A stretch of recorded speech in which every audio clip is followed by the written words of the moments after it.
O te whatarapatu sa mo ele nei vai ngō leaso ia o leaso tō na ili nei ia o te roa.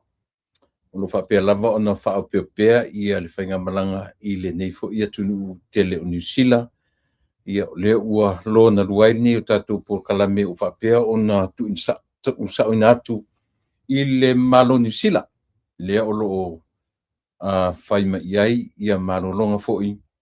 Ia male o nanga ale tātou si ufonga o taia fo. Ia si ia ulia fo ia le aso o taupoina e toi taliwa tuai ia le whainga malanga i lo tātou no fuanga e masani o na awina mai ai ia le tātou tautua. Mane o nanga e le tātonunga Samoa. Ia le fou ia te utou le tautua mane o nanga whaipea lo si ufonga o taia fo. Taruai o ana nafi ia ma le aso na so o atu wa mana nafi ia pesa tua no ai tātou por kalame ia ina ua wal awina fo i ma anga iatu ia mo se teimi mua ua o wa ai ia ofisa whaasala lau tele New Zealand nei ele ngata o le Radio Samoa ia ma le whapena fo ia le Blue TV le i Samoa o lo o whapea o na iai li tātou por kalame o le tau te iae ia ma le mai fo lea o lo ngalua tuele sunga ia savea li ataua savea ia ma li ataua manfui i pi o la uana o lo ngalua ia ua ule maua mai nei ia le tofa i le vai Malaya asiata ia saropot to amatu filo i tai au po le asonga fua ia ono o lo whiangai fo i ma whainga malanga i lungo mea ni uwha lave o ainga ai ua manatu o le angai loa tātou por kalame ia i le nei fo i aso whaawa waila na au o nanga whaiwhaipea ia o mātou talano atu ia ma paanga masani o le so ia o le ama amatatuai ia ma le paanga masani ale tātou tautua ma o nanga ia le tofa ia moa whanua tupai ia se teimi munmuliane ia o na me fuila ia leo le fionga ia leota tuiva singano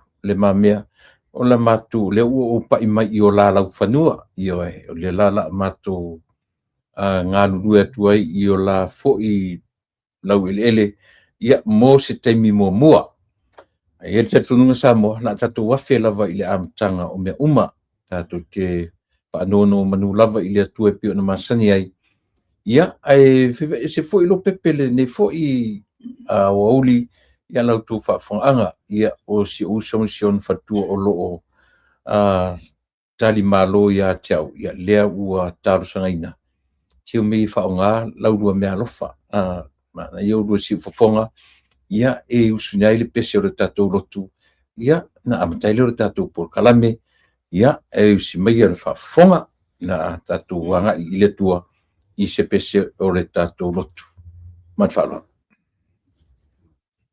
Oso ona oli olina loto ya Yesu uia ka ono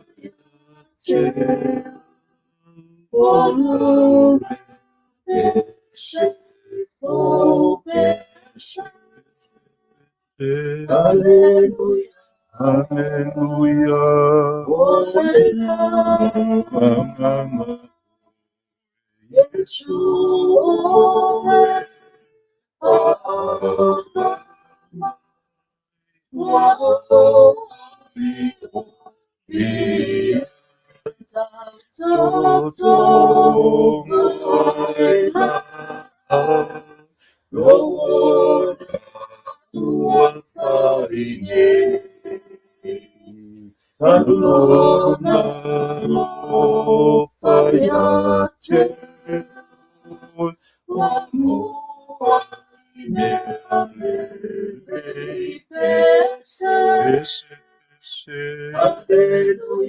Hallelujah.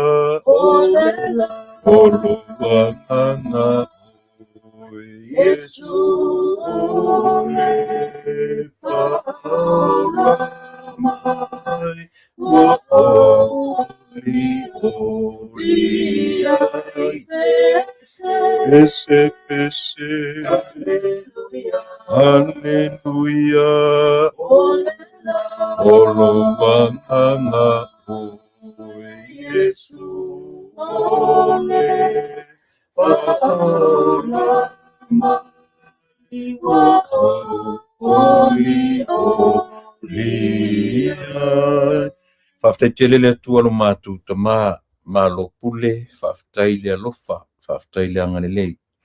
Au lia manuia ia le nei aso tōnai o le sapati mo i lātou e tentonu i le kanisi aso fitu. Tai au ena ia o le a mātou whale atu le aso pa ia. Au Kirisiano ia whiangai ma le lalolangi. Au mātou ia le nei tū la whaftai tele i awanoa ua mātou maua a o ia le nei atunuu. Ia vi ia lau fio i mea o e whaia ilo mātou ola. Se taimi o le nei tau mawai fo i ma whaatou whao le nei a fiafi pe a mai a tiute ma whaiva. Ia e wala au i lau fio e tautu o lua mātou e loa nganga pa ia. Whai u i le manuia mai a te oe. Ia o le tatalo o a mea uma o se ma a leo waila mtatou wawhiangai.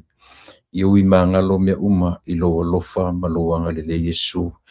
Tatou ma oe se i o il whai unga le porklamere ne Yesu. Tu ma watu o lava vi inga ia te oe no Yesu o le mawala awai. Amen.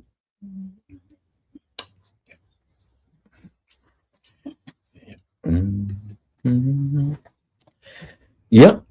Pata iatu i le uso marfatua, ia, mo le langina o le vi inga o le atua. Io e se mana ia le na, matango fia le tatu po fe pe fasale mausaua me tatu te o iai, le ia le vai mai o tamalo. Io o nganga atu, tatu te manatu atu, io e po a me o le lalolangi e tatu te o i, tatu te ngalo ma ia lo ia tatu, le puna o mea uma. Ia e ono a fia foi a tatu tapenanga.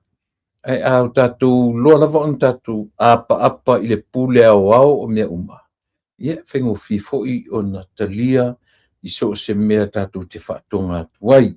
Au o manatu o leo tea i langir tu tai matangi. Ia u se whaapolo foi o se whaasangi. O le vi inga, man whaanetanga, o le whaatai, man whaamanu. E vi i hailo na ngalili. E mese lama. Ia o le nei e tā ase i nei ia le tātou au onanga. Ia o a lava le whitafa le tau mawhai ina ia o mai foi i le nei atunu. E le ngata o wompa anga a o ainga. Ua sia i le nei vanga ua loa tausanga ia lefto a toe whee loa ai. Ia e mai se helo toe tu vai mai nei i lau ele.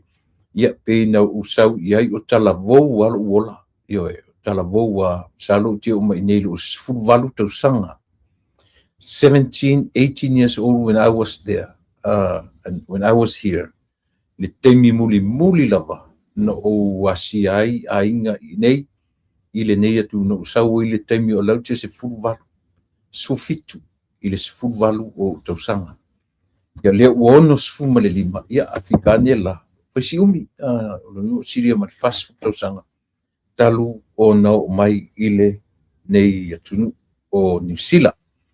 Ia, o te manatu sa mo o le ua te ai langi le vaenga mo mua tatu Paul Kalame. Ia, ai la a mai lo le ua o mai ia le tatu malo, tatu o ma tatu paanga. Ia, le tofa, po le fitalenga ia mo whanua tupai, Machida Sands Levy ia lea atu ina mai lunga o le tātou au nanga o le ne yaso. E whatarapatu i lau o whama whanua ia piua tau sui foi la ngona o le nei vai tau ona ea i sa ta tala noa mamau maila lea ta mafutana nafi ta whioa i tātou tala noa ma tātou ewa ia ua tele fo swinga pi e se la vale tala no mama mai male i tai o le ua ta feilua i o lau fanua ia ma ua e tala no mai u tala no atu e ui ona le lava lo fai fa pe ia ona e le studio o le te sau male e fatino nai ai le studio mfainta tala no fatasi te tasi se te mi foi o mai ia ta paanga ia leota io i se te mi mo ai la ta amta mea ia o manatu sa mo ele fou ia te uto e fou wa ia tu le nei ai le fou i wo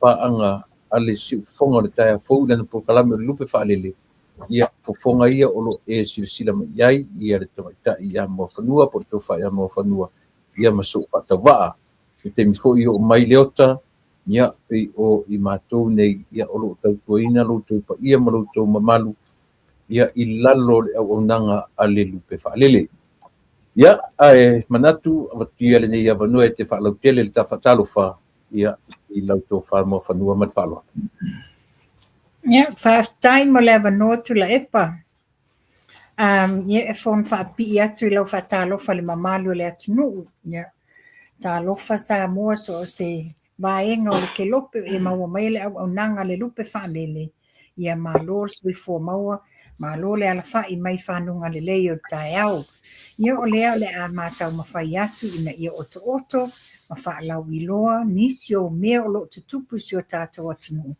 na ia wha pēo na lava si la fia le mamalu le atunu wha masino o e Samoa ia alo maia malo faftai ia o te manatu o lea ua ta se e luai i lau fatalo fa ia o lau tau fa ia o ta o malava na tole e se foi o winga ma anga o le tau ia o tori ai le whai atua se tala e winga le tau tula epa ia e se le mānai o si fofonga le langi ingo vi ingo le tua dai ma lola wa fionga to le forma fatua ana ia si fofonga iyo le yango le tau ana po ma le nei yaso ia te whai te fo i ne te ua whapea o tamatele mai meleke masani o tole snow te ua ko eia o le fulua e te le te taliu i whanua tinaman whanau tai no oso i tai ana nele tai au no waru le eveni i le tai le mlava lele ia ona mafia nei le i whanua tanu o vai o ina yo matua ia o matua fta o i se taimi nei i le afiafi pe umata po kalame ia ono lai olo le farsa ia i latu i lo tonu me iai ia pe o mafuanga le na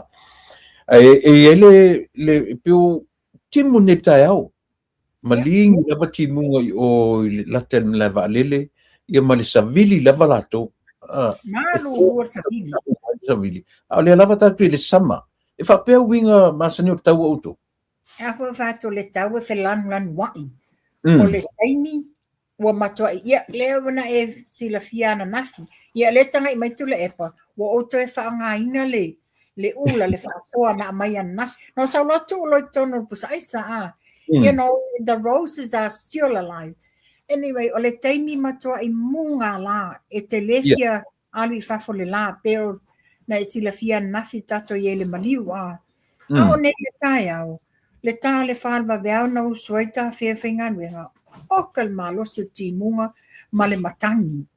Ia. O lau mori maufuele na ona o leo te whaitaua ui o le sama. Yes, it is sama. Io o le taimi tau vevela tau mawhanwhana peitai. O mai ni so le na mana ia la so mua na o mai ni. Ma le ason soi, ai ona nafi mane. O tūrang e se ale pe o leo ele o maluru, o savili. Savili, io e. Savili lea e ia le fo ia whaita po kalame au wa longo tu fafo le me o savili le pise fo mai o le afa, ai lona winga fo ringa o le taua o masane o to nei, pea. O le masani ai, o le na sauna o titi latu ia pe ai ona e mata I lunga o le TV, o lo sa wai warnings, wa o isi vaenga o ngā anu o New Zealand o wai le emergency declarance i ngā onga mo meo flooding lo longa. Ia o lunga le North Island o lo o mai tau waile leanga o lo longa i le North Island. Nei le tae ao sa utala no atu i show a inga i le lo i Christchurch e whapena fo le leanga o le tau i ala tau i le lo. O ta vilinga o sa vilima ia whapena mai fo o Samoa.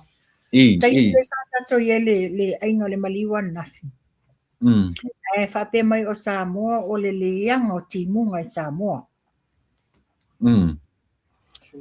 Ia, o lo o pauala, o lo o langi le lei lava ia mātou i California i fuela o whanono atu i telefoni mai ala mātou fo i ainga i California, o lo o ia i lava non tu langa langi le lei o le tau, malulu, a suru manosi le la.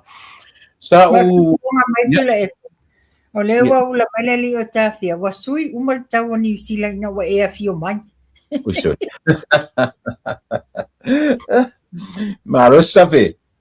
Ya, o le nale langona ua whaftai fo i o mai, o mausa ua wanoa u te asia tuai i potu whaasala lau ia ale Blue Wave TV. Ia male na fo i le Samu Radio. Ia o ni ava no fa auro ia e tu sa fu i o le vala uri o mwhai e una o mori mawina ia le lava tā pena facilities o lo o whaina ia i tutonu o ia elenga te lea au whai ngā ruenga u te le no o latu le radio Samoa ua mānawa uma ia le au whai ngā ruenga atoia o Savea atoia o le atau o Savea ia malana potu whaasala lau ia pila mo te atu le inis toia o ia. Ia, o la paua e sau notu la epa. Te tasia la le ofisa fasala po le studio e tele i o iai. Se iwa ai producer ale tamamai leo pulotu. Le ai tati e langa o napi te amui a whan. Ai maua sa ua no le studio na. That would be great. That would be nice. You'd be lucky to see if there is a studio. Oh. Yeah. Mata Wi-Fi asina. Te lo na ua pile api na le tele o ta ia ona wa udu te sau pa sia ta fau ale te lo tele na sa ta pena ia tam ta melia mata ia tam ta mal falor o nei le tae au. Ia sa mo moli alo ia i le isi sui o sa fata mua mua. Mantua fuile na tata mua. Tunu mafono. Ia o le ai o ia sa anapu. Le mea lea e fio ai ia anapu tei. Le sa ta vai le tato paloka ia au kuso. E tolu sui o le fast o lo fatula i mai i na. No inga fa ia tunu mafono. E whai atu mafono. Tu se tolu mai i sa anapu. E tasi mai o i sa tawa. To atasi ala sa tawa na ole fionga i atu mafono. O ila ia sa anapu o lava ia. Lela na momoli ai nei le tae au i le fionga i atu inga mala tama paa. E na momoli nei le tae au. Ia pefo na sau no le fionga le li pa le mia. Ia, e le mawhaina lato te ena ma pe mosue e talia sesi, talia uma, ai ia le tautanunga, ia lava le taimi e tala no ai masoa le pule, mai lo ai po la le tauna whai. Ia, le lawa wa umara whaalo alonga na whai nei le tae au. Ia, se i uma o wa whai asina pisi le toi maua se taimi e tala no atoi le fionga e le li konsula po o ani ta penanga o a whemo mo le fionga ia ne te ua le maua se taimi mo le fionga ia tunu mafono. Ia sa mo le mafono. O le suila le o i sofa. O tuinga mala tamapaa. Se tamaitai peseli. O le ali. O sofa to lua tamaitai to lua ali. Io tu sa walua ai la lea o sui ali. Ia. Mai isa naku male tamaitai to tasi sa naku. Ia to lua ila ta mai ta ia tun mafono mai o sa tawa. Ia e tatu talia pe ona saunoa le fionga le li pale mia. You know, o le mea ia tasi se sui e tau wā ai o mai ia en fai lava le taime so ai le pule ma fai se whansoa. Ia tau mai la lea ana pōna o mauingaina lafoina mai ai ia le video o le whamawenga le fionga ia apulu, Lance, Polu. Oh. Ia. Whamawai mai o le aleto a vea o ia as a managing director i le Samoa Media, i Talamua Media. Okay. O le ua whaase tua ngalu ona o le a ia le tautino le fionga ia apulu o le ai o iai le singa luenga i te tono le official palemia o le a la ia te kinga. O le tautala la lea le afo le Talamua Media ia le uso ia langi Keresoma o le ona replacinga ia le fionga ia apulu as a managing director ai e se tangata o lo fatala noa e lato te whaawa winner po kalami foi leo le lavasinga a le afo le Talamua. Na fisini ngia la ia le afo le tautala ia langi ia le fionga le li sapule ia apulu. O lea sa lau malu ia solo mai ia tala whapea o ia lea le la avea ma press seka le ale malo tautino la apulu e le ai. Ia o te whamania la wa le no matamata na fi le press conference le fionga le li palemia mata ai o lea wa whaasala lau lea wanoa o le press sek le sa iaia na nai. Kapena e ese e lunga atu le si vaenga lea o ele ita ua maila po le ana na ta mai o le lunga atu le si vaenga le official palemia. O le la o vaila ia fionga ia apulu. Ia mawhamanino mai e foila le fionga ia apulu tūlanga i le wafase tuanga lu e se ia ma leo to iei longa ingoa to say leo to iei as a managing director or owner, business partner, whatever. A lewa tuu lona ingoa lau e o iyo stangata whainga duenga. O na lewa se mai male au nanga o le Talamua. Le la anga te le new. Which is o mea masani o mea sasao. Very professional. Being lesa se senga male tangata peo le fionga le li palemia. Ele I no foire to finga leo le fionga le li palemia. A o iai lava to finga fa min staff a fai puli. Na o lo I natu langa. Ele I tau iai longa suafa I te tono o pisinisi. Ua fa ma o yatu I lona fantua mo na alo. La tau te tau ina pisinisi. Te whala tūlanga le wafai e le fionga ia apulu. Ia e wha malo fo I nei au na ma nei fo I tamali. Le la tau le tautonga wha maoni. Le la tau te whai eila ni o tonu o ese mai. Le awane I eile le tūlanga whangange e whaawinga lua I whapia. O le lawa I te tonu o le palemene. O le fo I whai ala tau pisinisi mauai. You know, tolo pulo whaftai le lo whaletua I nei fo I tamari I malatu tautonga. Ia lela pe ua a mata o na sili la ia le atunu. Ia pe fo ia uia. Mela o manino mai e le o se replacement mo nanai. So ia lela a wanta ta uma le atunu. O le ala position e tonu o le official palemia. Eso sabe. Pe ese official. E te tonu lava vaenga le official palemia o te tonu. Ia se taimi a mai se whaalau I loa au ili mai le fionga le li palemia. Ia, na manino ila io au fala. Mana ia. Ia, o si tala fia fo ilina ia mani swinga fo o lo o anga. Ia le fo whanong notu o le ua to fia lava ia le li pule o whamsion o whanung sofa. Ia po le susunga I le papali I John Taimalilangi. John Taimalilangi. Wawina Mauricio Tausanga. O saule. Tausanga, io e. Ia, mo foi na watu whamanianga I E le sunga le pali tele John tai malangi ia malo le tautua alo i o whaiva. Te mea mata ina tu la epa o ana nafi aso leila so sfuluiba, sorry. Yeah. O lo o yese asia singa le vaenga pule ale au whainga luenga po le company tele le ale Starkist i te tono o sa tātou atunu.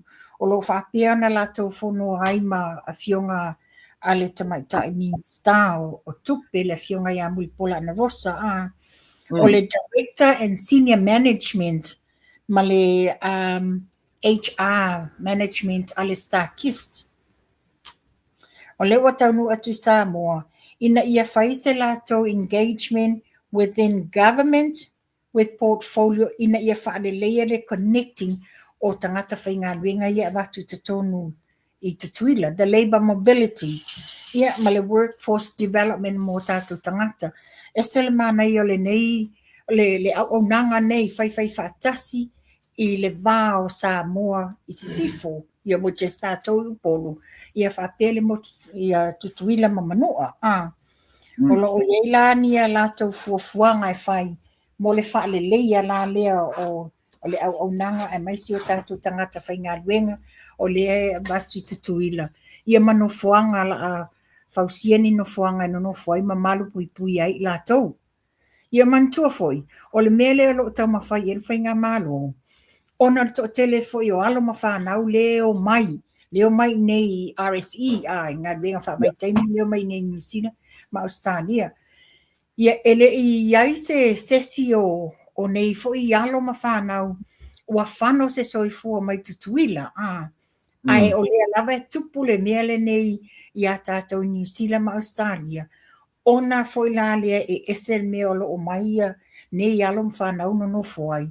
Ia ua maua i la le tūlanga whale o le wha o sosoina o le inuinga o le ava, wha o sosoina whala o whasainga, lea lawa o isi la sanga. Ma mauaila poponga ia lātou.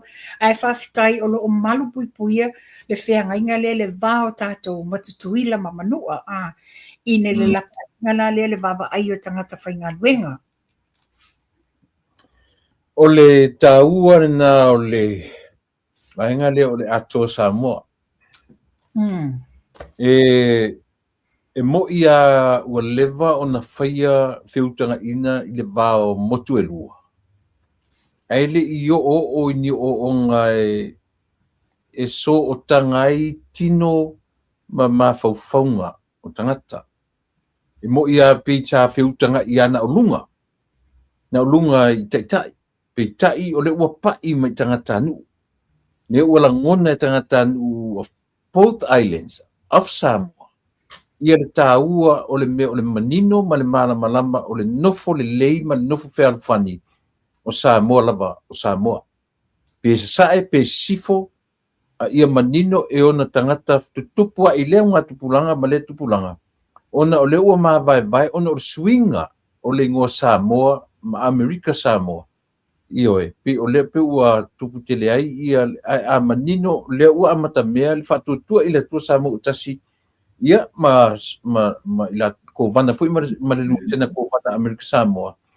E whatupu teleina le mele o le whemala malamatai. O le iloa, o le me manui ai ia tuila manua, e manui ai ia uporum savai. O le me manui ai uporum savai, e manui ai ia, ona sa o le tala foi lele, o le me le lei ia pia. Lei ia sa. Ona sa o rola ia leo upuia. Ai awhapena le taulangi o upuia. Ai le mwhai un whatinuina. Se seno la ia. Ia e aso fingal. E moni sau noanga, Moni sau noanga o inale mawele nofo fealo fangi.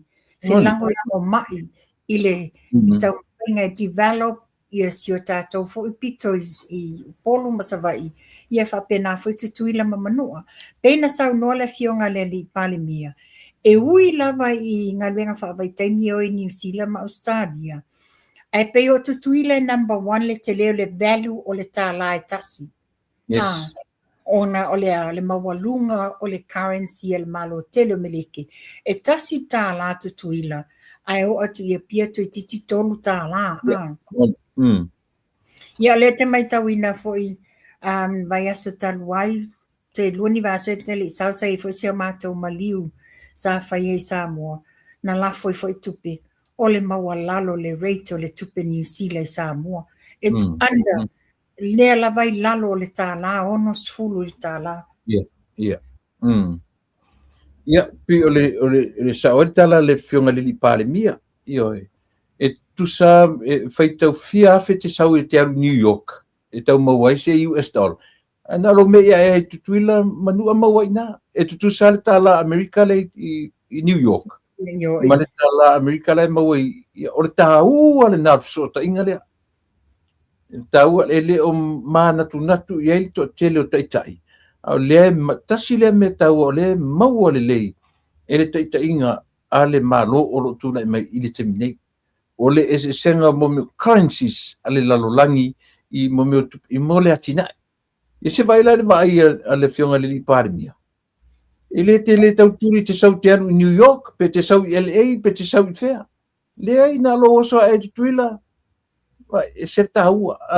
O le matango fie le namu me o tangata whaonga ta tau le mafau i oe. E atina e a le fele lea ma te tele se lo wita le upu la wia e wa la le u fa se le pa nga ina le upu o le upu ai o le upu langa e tatu te fitawina e fiani la wia o tuina ai u tatu fa nga se ina le upu na so ngona so ino fa langa pe fodinga mai u no fodinga tale ma classified ia tangata ma le tuinga tangata ma le tuinga tangata ile fa nga ina le upu la wia. That's what I'm Moni la sauna tu le epa. Ona ai ole titilo. Titilo fa ma fa. Ole a fi o stama i mea le titi. Au mea ole mea te le. Pela le o mo foi ma transparent le fainga. O fa se le fa pe. O te fia la wia. Meaning, o te fia ta matua. O te fia te matua. O te fia mau mea. Fa pe o yo tangata popoto. Well, to differentiated ia le tu ai ngata ngata ele ia o te fatu saina o se failonga lanu because that's how it is awale le faia fa pier ni la fonga i tangata ele fa pe o le fia la wia o le tangata o tau mafai o le tangata o lo tau mafai ati nai a oina sona sonale ma fau ina toia o tau ina ia maua se simania siliatu ia ia oi foi se sino na fai le saunoanga oi foi se le o le toi ina foi le e no fai ngo fa pe o la wi ana lo ia la ia te tonu ia fe o fai e ana la wi ia na wali o fi uma man ta ia se o antinga mata TV ele se tangata foi le e a foi fi me ta por kiki ai mata la ai o so ela le saunoanga fu ele fionga le i palemia i ele mata fa pela stala siro matua pa ese lo fia le ta i ore malo te le masani ai foringa mai o se tangata e matala e ala lo na mafofo fatu oi e se meta o se mata moe i oi me siro mtu ese o mena o te et mai na te ta i ore malo olea e matala ese manifestina toinga opulana te fifa longa e le fa pe e matala umata ita e matala umata ita ese ala toinga matala pe o mele tatu te tiro iai ia male a lungo le malo temni la sofina o te famo ia le tala lea pe foi no pe ia le wa fai mai sio anti e fia ile fionga le li palemia no tangata matala pe foi no uno faso atu telo taimi o le fionga le li palemia tangata langa mele le sa ili malo o te famo ia la le tala lo anti onga le mafuanga le lingo famo ia tu la epa e moni matala uma ia tai ai titilo ia tai inga le fionga ia tu la epa e lo stangata fai pisinisi in his own life fa pe foi le fionga ia le sa fa pito o le fionga le tato pale mielo ia nei o le tangata sa ili malo tangata fai pisinisi e te saili o le ale mea lelei maua e le siala ngā tupe lelei moa umalo ainga. Lea la ua step out of the arena I lona ainga le raninga o ang pisinisi. Le ua run I lona whantua mo nalo. A le ua step by saili le manuia mo le lau tele o tangata anu o Samoa. And that's exactly what he's doing now. O le titilo I awala, mawai tupe mama tupe fou, ina ia sa saa mai tutonu, e ati na ele malo. Maua le manuia le malo, o ai maua le manuia le, e manuia atoa uma Samoa atoa. O le manuia o lo tau mawhai sa ili, fa sa fua I le atunu atoa. Malo faftai ta ua yo si baisua le ua ta talano ye tu langa o characters ia ele le tu ainga te tai Ioi. lua na tarnoina nei tarno o mai nei America o nei New Zealand ona o le te sau mai America o te no foi le malo tele pe ona te tuliloala fisili tu langa o le tai o malo e tangier to tele tangata ia le pa le a fo le parmia le president o le malo tele temini ona winga o nanga apena fai atu o te malo ele se kanga porkiki o tangata business Yes. e loa le layer te malo le fai deals mai se no ele leilo na mafau fa business e foi la mea te maro le tama fai e feitai tangata io ai o lana va aia I le loto I fale o le malo Amerika tango nei la tilo fa ngai ma e tai folinga na winga mananga pio tule epa o le fa tino ina o no titem fai e vala I sini tu e tutusa mai foi io e fa pisinisi lona mafau e sa ili e langa I mea ina I fa le leia le department fa le leia e le tau le maua se me ka o se afoi o se me o alofanga e pepelo le alenta tu fa penale le corrupt ia le leia le tatou upu le manino le ai ia o le nati le aso I le vanga Moni la sananga na tule pa peno fatu ia. Ona o le fionga le palmio o te ira tatou malo te minei. Na tupunga mai I ona matua, I ona tua amale ainga tangata fai pisinisi.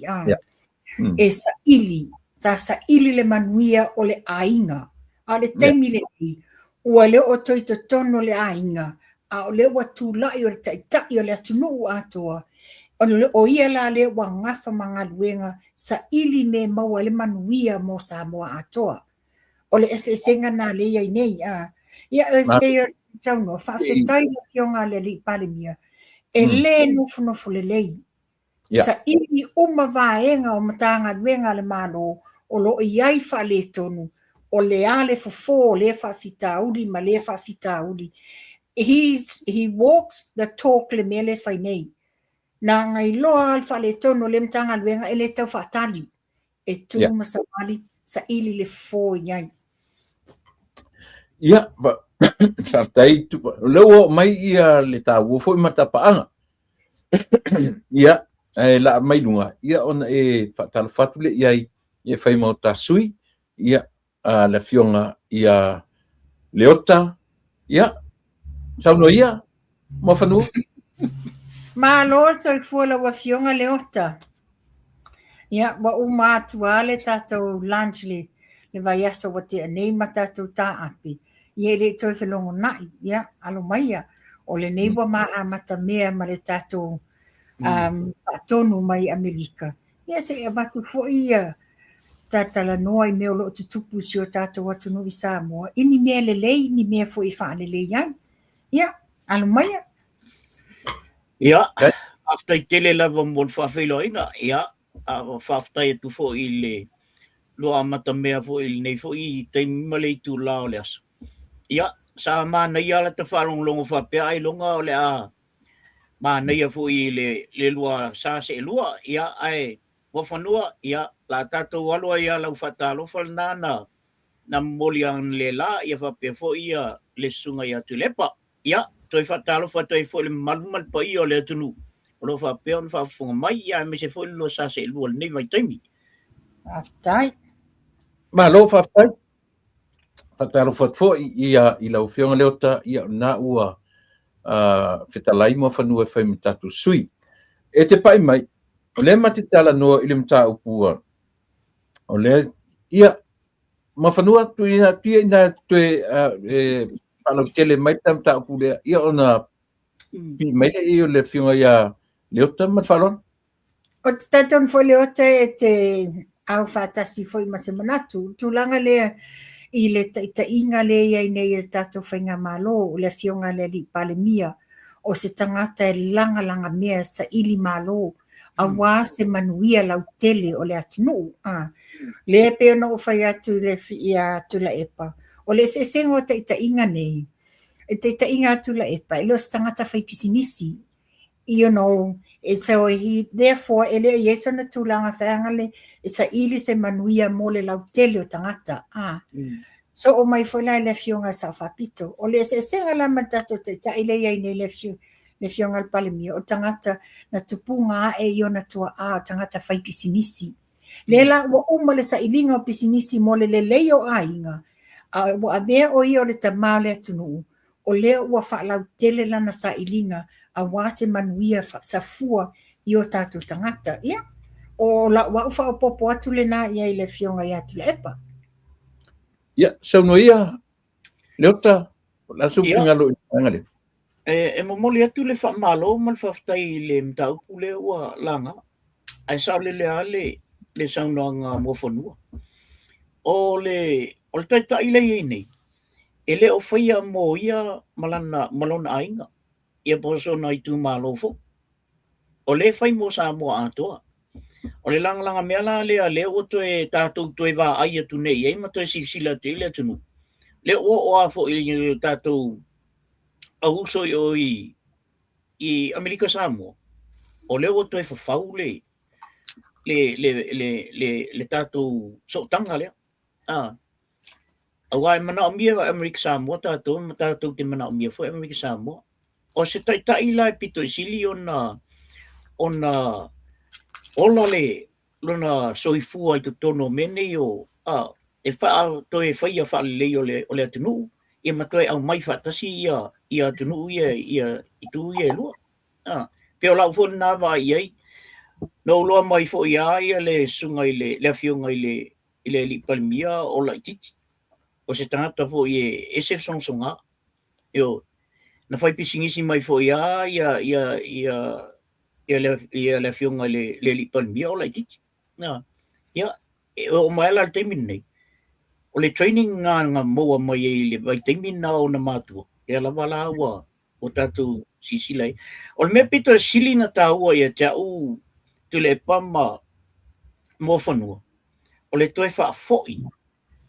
O le mele o le toe wha foi o le mele o le tu manga. Ai maise le wha alo i te tonu al palmene. O le me pito sili na taua ia u i le fionga le li palmia. Yo. Ia o sauna toe tau whapopo atu le mtau pulea ai mania na e whasoa pea ia lo finngalo ia o nau tātou tata noi pela ia le tūlanga le. Ia, malo whaftai pi mātango fia lava ia whafongfonga mai o le atunu i ni o tātou finngalo teito tasi. Ia, ma whanua o na pio nai ta oto le tele o mtau puina. Pio na whai atu ia te urua le to fine ia maruso. Ia pe o la tata faonga ri ta te o mai le nei tunu io ia pe o te la o leva na tau ona tele nta buru ta pena ia ia mo fanu fa so la sim ta puna ina ta to te fa soi ma na ia tele le foi le melo a mai le fionga le li pa le mia o le concern ile tu o le education ni tu tau la o onga man to foi le o le masina le nei o Januari e maua mai ia suenga alo mwhanau. Le lana whaalau i loa le fionga le li palemia. Tele ni kolisi e le o ausia, le papasi.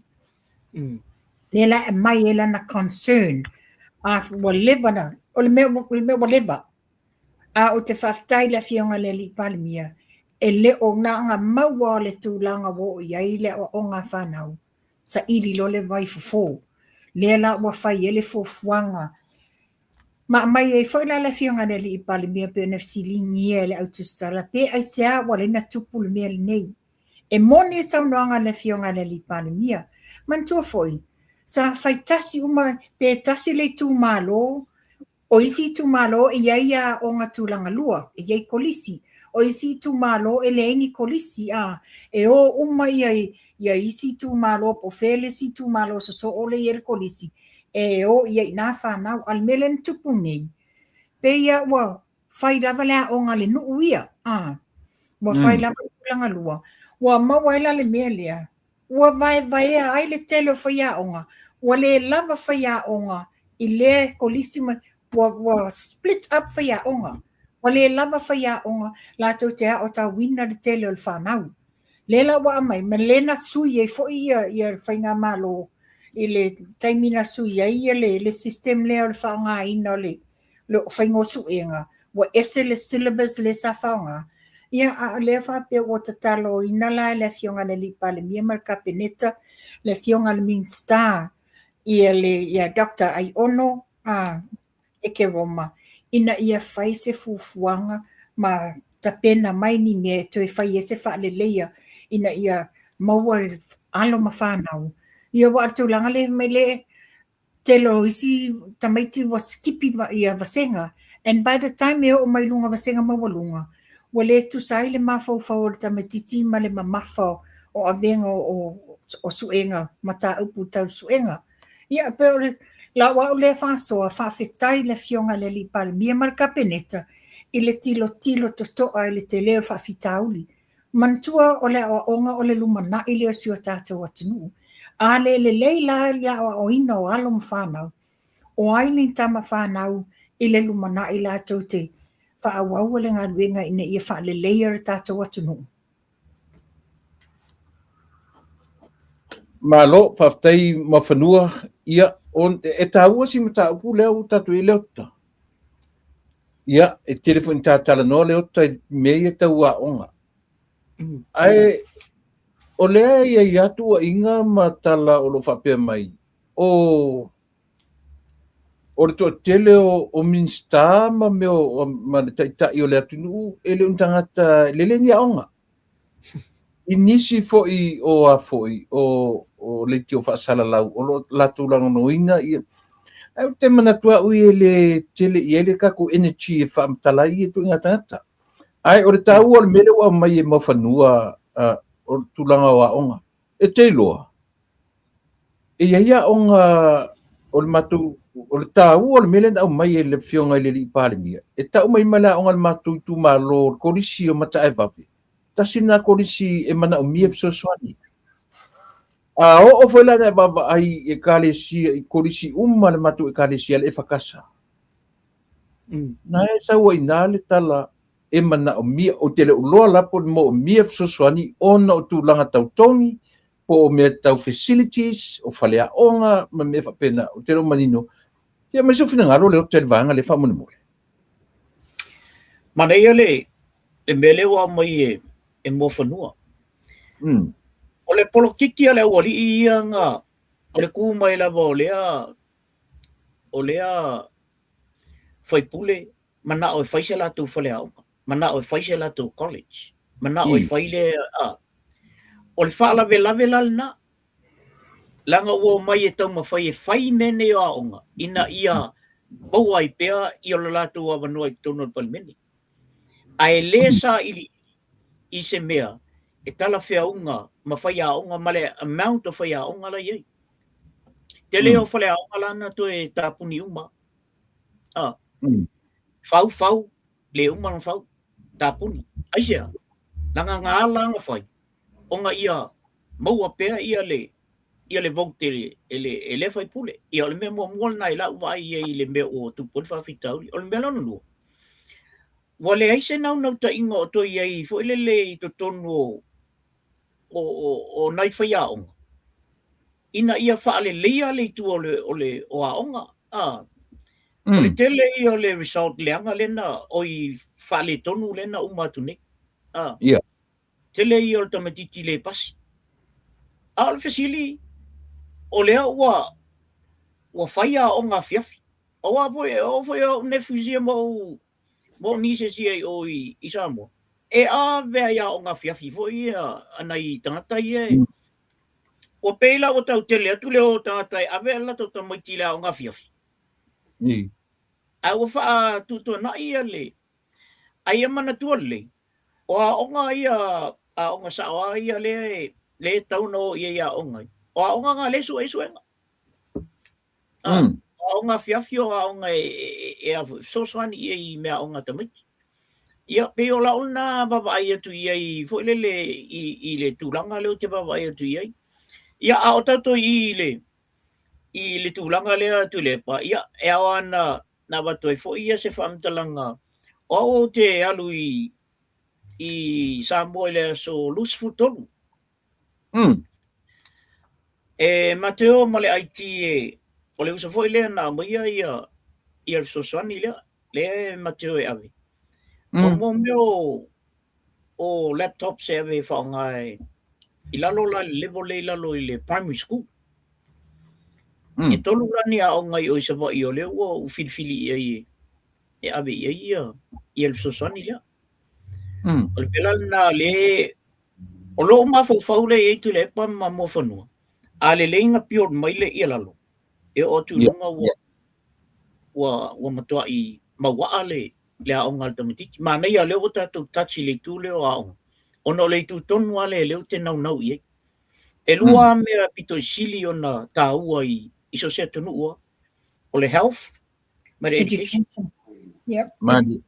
Pe o mea na e lua leo te wawa e au la tau ia e tau su e inso soani nei tunu tātou te ia. On avela ia le e whau ia I o tātou tunu I Samoa. Ia o la una to e so atu le. E mta upu lea. Malo whaftai, o te whaftai te lea I le au mainga le whiunga li pandemia. Le tāua leua amata mea mai mua whanua I le whaalau roa le vaenga le. O mea tau, o le tāua le mea leo le au mainga ele ngata nea mai. Lau mai mamata up. English, leanga. Mathematics, oki. Chemistry, ia ka ki isim ka unga o isim ta upua. Makua I whale kongua. Ko I whale tonua. Ai le whapengi mefto atupu nei I le 5 whātau sanga taruai. Le anga mai ai tu atu. E le whapeo tātu tam whaitua I stasi.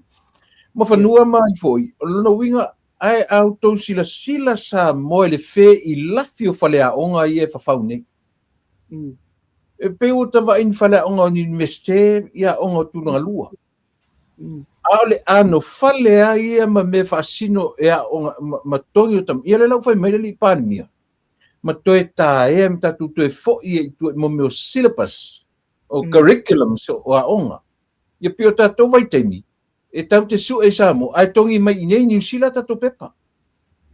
A le la fōringa mai. O kongi ngā pepa la whengi Samoa. O whai ama tongi e la ula la Samoa. O le sao lea. O le ta o le na.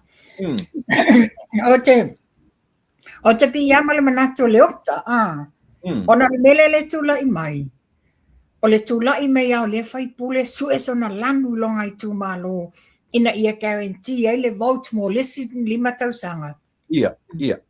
Te ia o mea nei o I fai. Whalea onga, wharsa. Whalea onga, wharsa. Ia, e to ia la le wharsa wa tangata lo loto e o iai. Ia, au isi foi. Wala iti wa uti tangata e o I le e ka le sia ma le e ka le sia. Ai, o le tula le whalea o onga. Wale lava. Na whai o a onga le mwhai na foi na wha awau. Wa foi la le wale ngā whatia whai a onga e a o ta wina whanau. Le tulanga na iai, wasa o e foi la sa noanga le fionga le li pandemia. Le lawa iai ma le fuafuanga le kapeneta. O le ato e suia taimi a onga. O le ato e a mata a onga I le valu tai au anga I le tasi le uli. I mo lesi mele le tula I mai nei. O mantua le le daylight saving. Sui mataini o aonga. Yeah. Sa. O le mela la watu lai mai nei. E o tamaiti le aonga. Ia, e pongia tamaiti a. Mantua foi la, e ese le mawaa o tūlanga leo le aonga whaifi au. Pe o i le malosi ai le ao ina o le numera. O le ao ina o le tufa le nganga. O le ao ina o le tustusi e tamaititi. Mani. Le ao ia, watau le aini tamaiti o ia o ngā whaifi au. Ona foi la le nei, le wasui taimi o aonga. Le wasui taimi, ia pena sa no le fianga le lipania. Me foi le watele le tele o fala ve lave le tutupu taulanga tamaiti aonga. Ona o mai tamaiti nofo taulanga o le o soka i lato ainga. Le lala te sui ai taimi o aonga. Leoto? Ia, o te loa lava nā lava ua mana ia le whaalau tele leo au mai e mōwhanua. O le tūlanga na ia tātou aonga ia, so ia makariwalu ai o markas. Ia. Ia tātou maila ia lea tātou malolola titi tātou o lea aonga le whaiwhea. Pe o le process lava nā loi tātou i wai taimi ia. O e se lal mela o ia. E uma maila aonga laula iki ang o maila whewhea i ilmakit. O le to se tuli vo le o le fali e malolo ai ona tala le sia ai mana e tele le anko le wa mai mo fanu le wa o fin ngalo ye le fionga le alpalmia o to e fala tele le o le be alai ona tupu fa fita o le pase tomit o nei ia ma to New Zealand e lua to enga me ia le o to e tau mafai ia il malole nei e to e fa lola awa e lua ia to inga curriculum le alwa New Zealand ile aonga o te lo foi le Silvia mo fanu o le NCEA ma Cambridge foi le kamala le ka ko mai ya so ia e Cambridge la le fa kwa so e alsu enga a ko ala vol fai unga kausa o nga la e fi lola le aulo le ia pela ole o mena e lua le saulo le NCEA le o ia matou nei o kele lang ka fa ko me kilmenga wa ke al vole le fa ia sa research project yo le semediti e natural level poco ele research fa ia kamanga Ele foi meu. Mai au e tiu ole mea anga ngala ko kamanga kusi ako mai ale kusi lang fa ka wai abelo yo ina saula ele pasil merna ai watu le whalawi te lenga o le experience ile mele le fa ese research ma kwa o ki ako se senga langa o le entity e matu ma le mela le o le Cambridge so le ka kulenga i o jamu e la tamiti nei o la to avea le Cambridge tamanga kwa ping ya so enga vo le fight term so enga jem mo ping so enga jem longa lu ayo o marola kama mulmuli vo ila le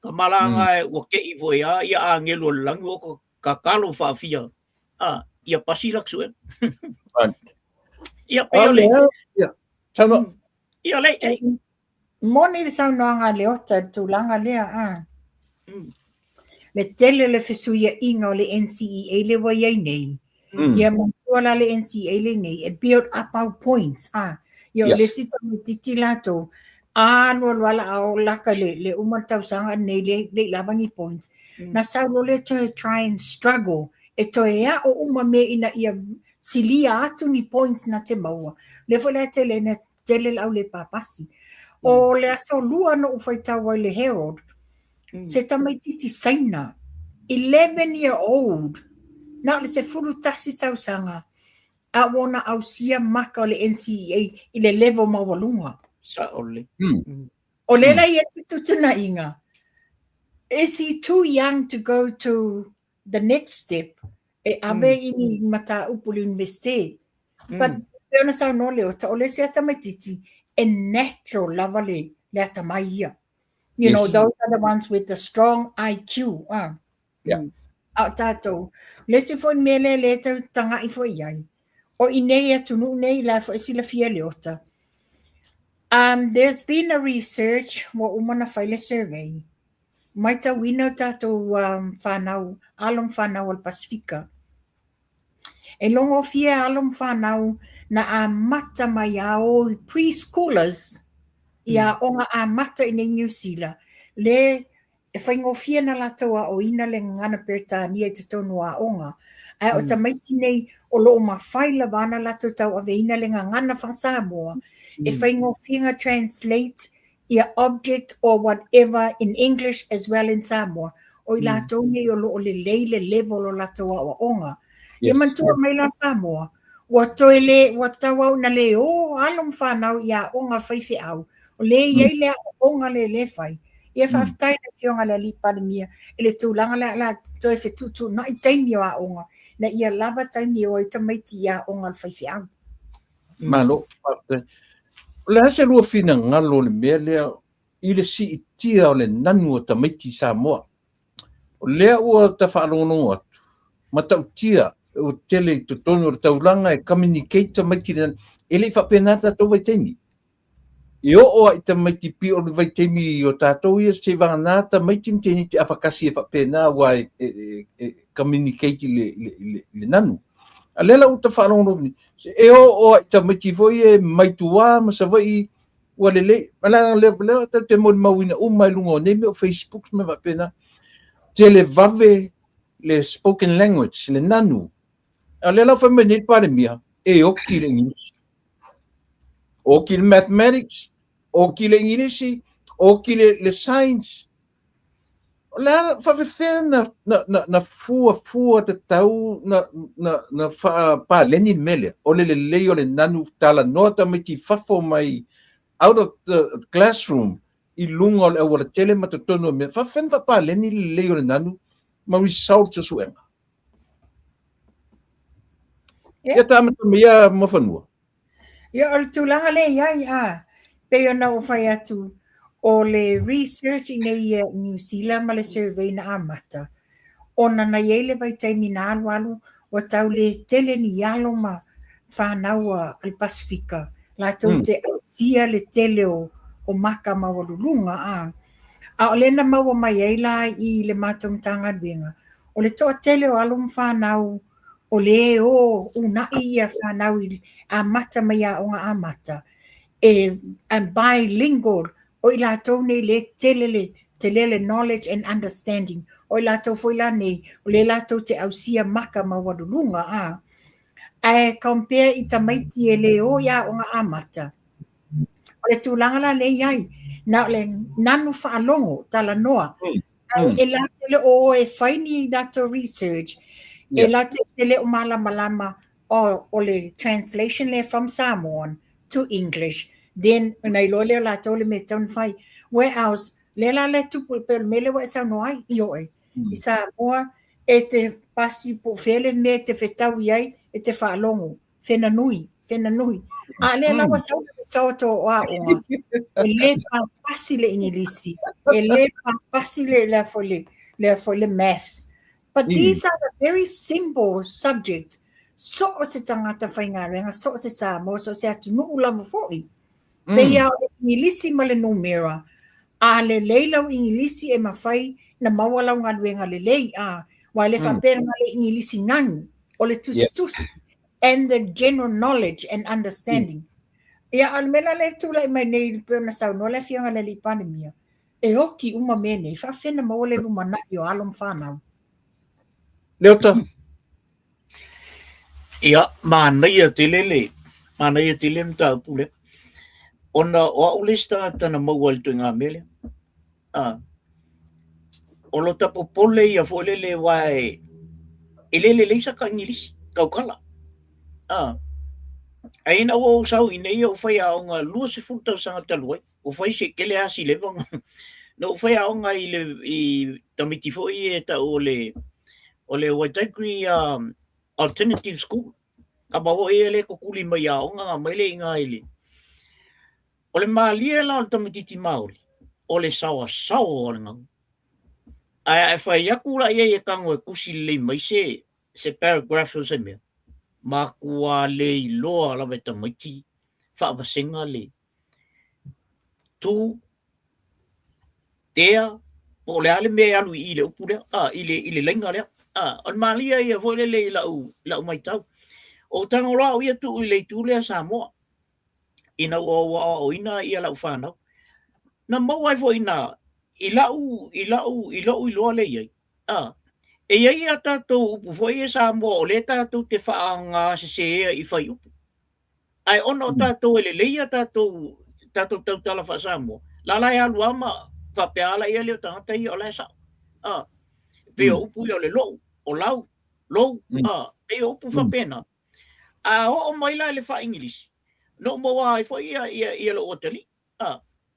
Na alo le matanonga o lai le upu e tu e sa o i whai upu leo. Alau akan fai mai. I didn't think about that. Ai au la kai me ngangui. Alu wa mara ko ngangui. Ai ta te lelo. O la se sele. Le fa ngangole. O le te mo le upula mai yo. O le lavelal natu le pon mon me tanga te le leile ngangu. Ai le ya onga le le. Ma o le leile. Le abu. Le mtau. Ha o le leile le ingisi. Le tusina o le le upu e alu I ma le upu sa o I me lea. Ai a ngangula. Te whaalonga ko le alu mala ako. Ai ia upu la e tonu ina le ngangunga o le se. Ele o le leila o lau ngangu. Nga whapele ele wa e poko ai. Moni ya. Whala me lape na o le mela e tupu sa mo. Ka kero aku. Ka le kero o kamagi ki ngangu ai le o koe alu sa o nga le singa luenga. O le dangers nga o le mela o i sa mo. E te tau ana o le ia onga. E a o le lingisi. Le ingilisi sa o ala na e tango e tusi. E matua tusi le lei I lalo le. Me whara nga e linga le pasi. E o kako I aso I sa mo. E le vai kaimi I la onga nga le pasi. Lau sa mo. Awa o sa mo. E o mai na tata le tongi. O le tongi. Ai vai atu sole. E se whaonga nga upu ia a le. Te tau tala wha sa mo te mimi. Ia peo lau nā to e sosoni atu le. Malo, whaftai. Peo mele tamu whai mana i am taupule ua mai e mo whanua. Peo taupule turi atu. O le wa ai ma le la tō leo taita ia le malo. Lea ua au mai whapupula mai le fionga le li pāremia. Ana whape mai le leiling nisi ai leanga le maths. Pe whape fo I leanga le maths a le English. Al mele sau, oki a koa. Oki uma both. Oki uma. Ioi. Tole, pio, e au ngāwhu la si tātou fo I tama I kona le tātou kona tua I tātou. E whai ma wake up calls. Ioi. O wheo tau toi le li o whaiaonga. Nase ru sisila. Lea mata mai mo whanua whamon O tulanga le iai. Ia man tō foi le fisu ia inga foi le whainga malo o tausanga li taia. O lesi impact le tula I mai ai. Le na whai le lima. E man tō, tātou nei New Zealand ma Australia. O le ono lima. O yo New Zealand ono lima. Australia le wa si I runga le ono fitu. Ia te langono o tau Amerika na foi la ono fitu. Sa oni.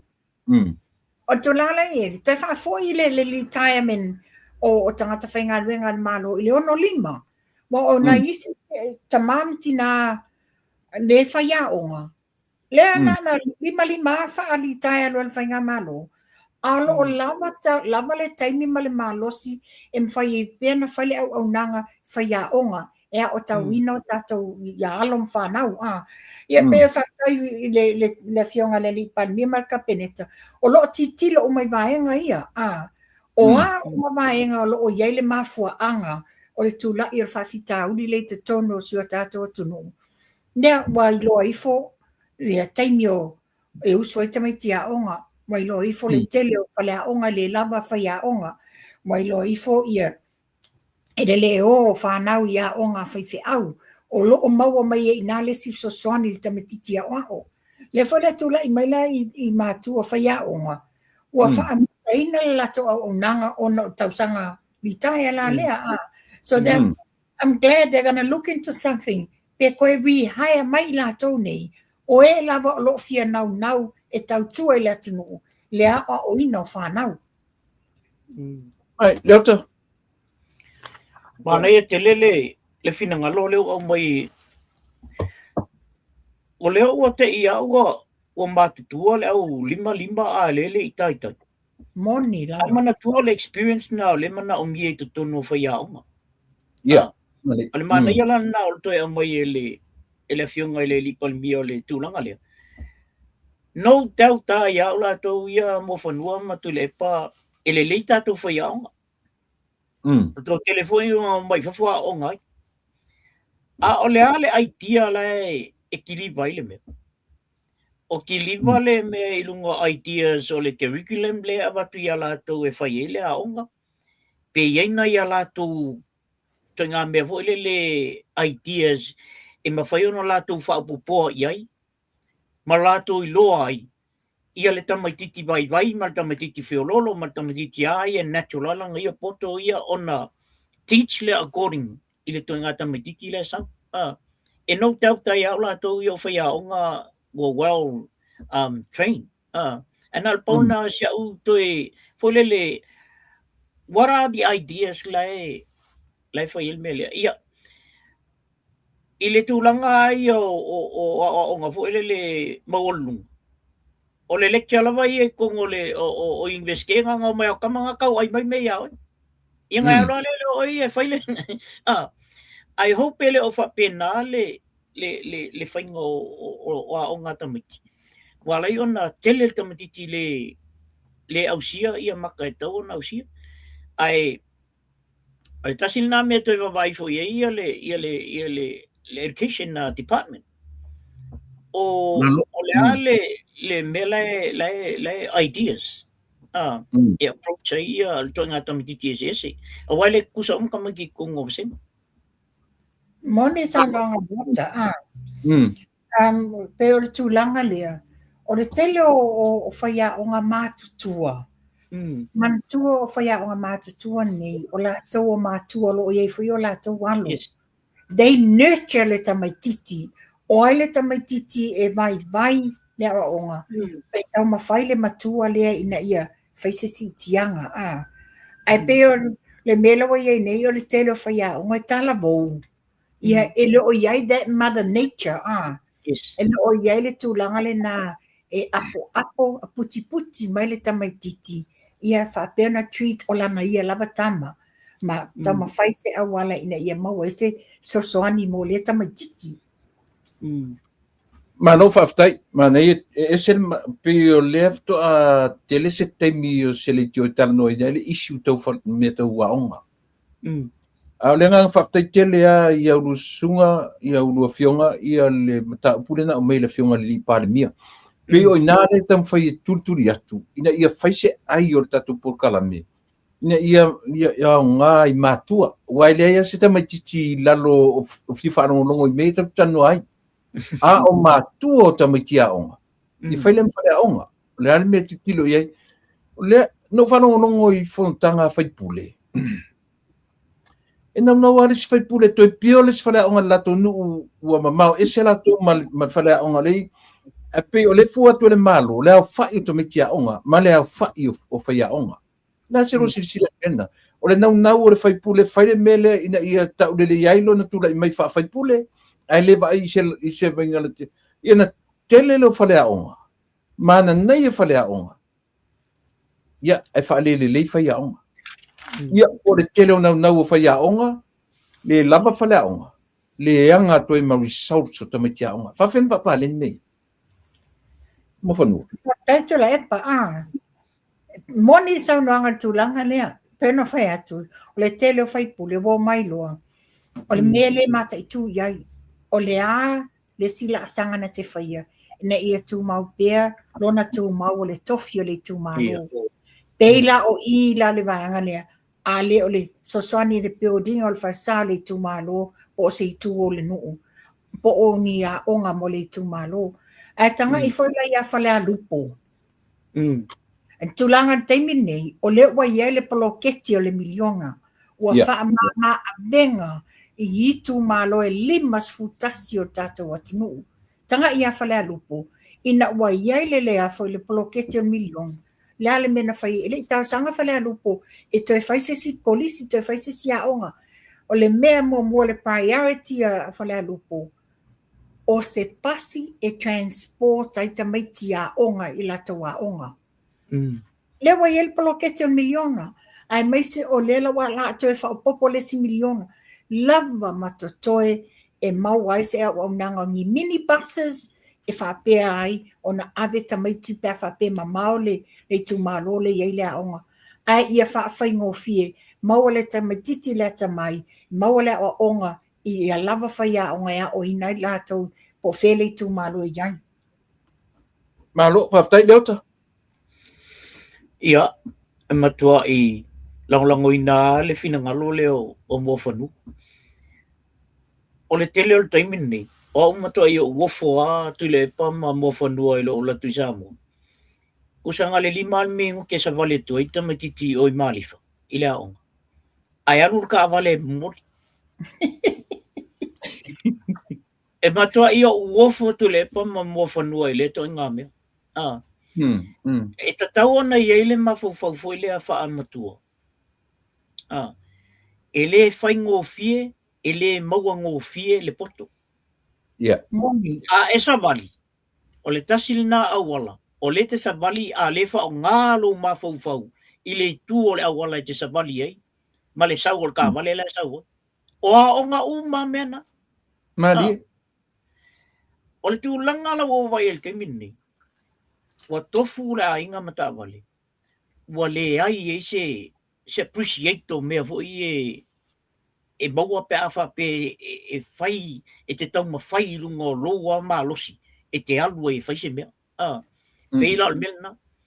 Aso o ka koa o ngā ka koa ia o ngā ia, e ma mao mea tato sa vale, a uia i o titi, a isa vali a kwa i a pia i o titi ai. Ia e whafkai a ngai whai a o ngā fue mau o tai tala, a lo ta ma whaula i e le maua mal whai ngō fie se mea. O le fo e whaongai i le taimi e tate whaongai o ta mawhau i me tate alua i mu. Ia lai ki o fo. Ka ngā oso mea risika mai ki so arka vale waranga i le masa, sa wari lungo le awan. A toi ngā mea whapena tu le pau le e tau abatu i se aitia ho le mo. Mo le taimi le nei. Mana e te le toi whamanatu o le sunga a le awhionga i le lipalmia. Toi whaafoi le aonga lea i tua i le molmele o le aonga whaiwheau. Toi whaola aonga whaiwheau. Ia pe o launa o le i tausanga na tona ene o luas tausanga talua. Na sili ao i ale ting titin sau mai ai sa mua sau aonga i le college le i Amato West Auckland. Sili ao i a New Zealand to le English. Alting i ke sau mai sa mua. O le fesili la na au mai ia mātou nei na vai ta mai ti vai te mina. Ai se ale me o sa wali te titi mai sa mo. Langa na well educate, ma well trained i le whainga o le English o sa mo sa mo. O le o toi mo wala te mina nei. Nga makua i learn le el te titi lea i le English. Sa uloi nei. Sawa nga ngo ka makiengi. Yeah. Ai makwa o ki la vale fa ba se nga ngo on kuskusinga bo le au mai ia nga be e mai suenga. E pe very low. Yes. Malo mania. Ta ua i o nimta upua tātou pa iai, ia ono tūlanga o mea tau whalea onga, moa o onga le whanau, ai meise lava, le ua pa iai le tai o le atunu. Na se rova ai whawhena whiso o tai ia le a foi. Se whale linga o a onga, e a fua mai le polo ketilea. Pape whena whaonga ta tau e tātou atunu le polo ketilea. Wa le lau tātou tirutiro, e lea o ngā le whau o whalea onga. Le au tatu mauti noa lava i li poti o mai. E le o fale, a o le anu fale. E le o le fale a onga, a o mei ki tonu o potu a onga. Nala se rua whawhena fiso o ta i al whangai o le ploketi le miliona. Ina ia whale lea results o tamitiama. Tongi o pili, o i eise isi whainga o Amerika, o tele uloi nei. tele mo meu tutorial offices tu solo I mo me whaafsanga I me kalesia whaafsanga I me foi o aonga ina ia mawhai o na whaongai tamai la selo se whainga ale malo I lea whainga whaavai ai mesi la vole le ploketila lo tato nunga ile toe angala na toe fauni fale aonga I whaonga I ploketila ole mea lo tato roa mkua le ngawhai awisa o le asiru aikia whamanmuri Ia, ala au tali atu ia tu le epa, o le tūlanga pia no whai atu. Lewa tato malama I le so anga whawino whale a onga ele o le tali lea. Ina ia o ino tato o whanau. Lewa ia le poloketi. A whapea o le tu, le si tu malo ia le tūlanga lua po le kolisi. Whaanga le poloketi e batuai se bus, e transport ai tamaiti. Whaangale poloketi e set up ai se homework center I lea nuu instead of building whalea onga. Yes, yeah. Whaangale poloketi build up a homework center ona facilitate la I le homework center abatu yengi laptops abatu se printer ina ai sa ili foi ni whaia onga volunteers wa le tulanga le te vaayai wa iaia telefoi ta mafa le nganga I whaife au.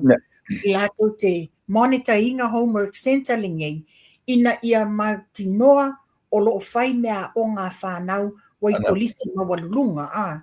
Pero se papoponga lea, te le ma wale sao o le poloketi miliona ina ia whale lei ai la instead o le tau water mai tinofo tau langa whape o te au le library whai au mea onga. Whai se homework center. Nea wata mwhaile whainga malo e whaale leia I a wifi a wamea o ngā tamaiti. I nā tau lai mai lea o ngā whaiwhi awa tamaiti lea fiafi. Ia, po re tāle I a whainga loto lea fiafi. Ia, o mai tono le homework center whao ngā laptop ma mea nei ina ia whai e sosoani a lato mea o ngā. Ia, se au whao popo lea. Malo whaftai, leota? Mana ia, mana e fo ile mele o mai ili finangalo mo fanua. O uia tu le pai I te fatu susa I atu nu nei tatu te. Oi nei, le whaia o ngai ta o le class teacher.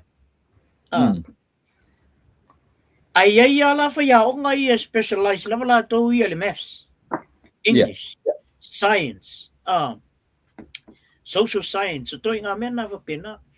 Ia ula ia la uwawa ia. Tu lunga tutong ia whaia onga.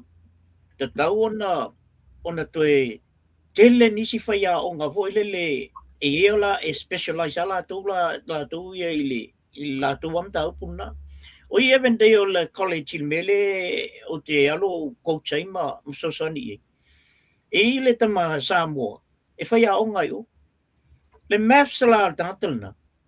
O le top maths anga I tono Evandale College. Le whaia onga le mai Samoa. Ai sau mai Samoa tama. O le mea le whaia tue lau tala. Wa te tau whaia la ona whapena le whainga college o I Samoa. Tau a ona. O la no te saua I nā vai teimi wa a o laka I ka vai o le ko a kele o le wasenga e kasi. O lona winga, e tau ona toi tūla titi runga ia le nampa whaia onga. Tau ona ave se whātou whala inga fo al malo I tamiti ia le la I umai college mena. Ina ia avea ia mei o whaia onga mani priority a la tu to telling tamiti o e a onga whaia onga. Specialize ala ele o tata ia sa o lana ia lava mta upo le maths.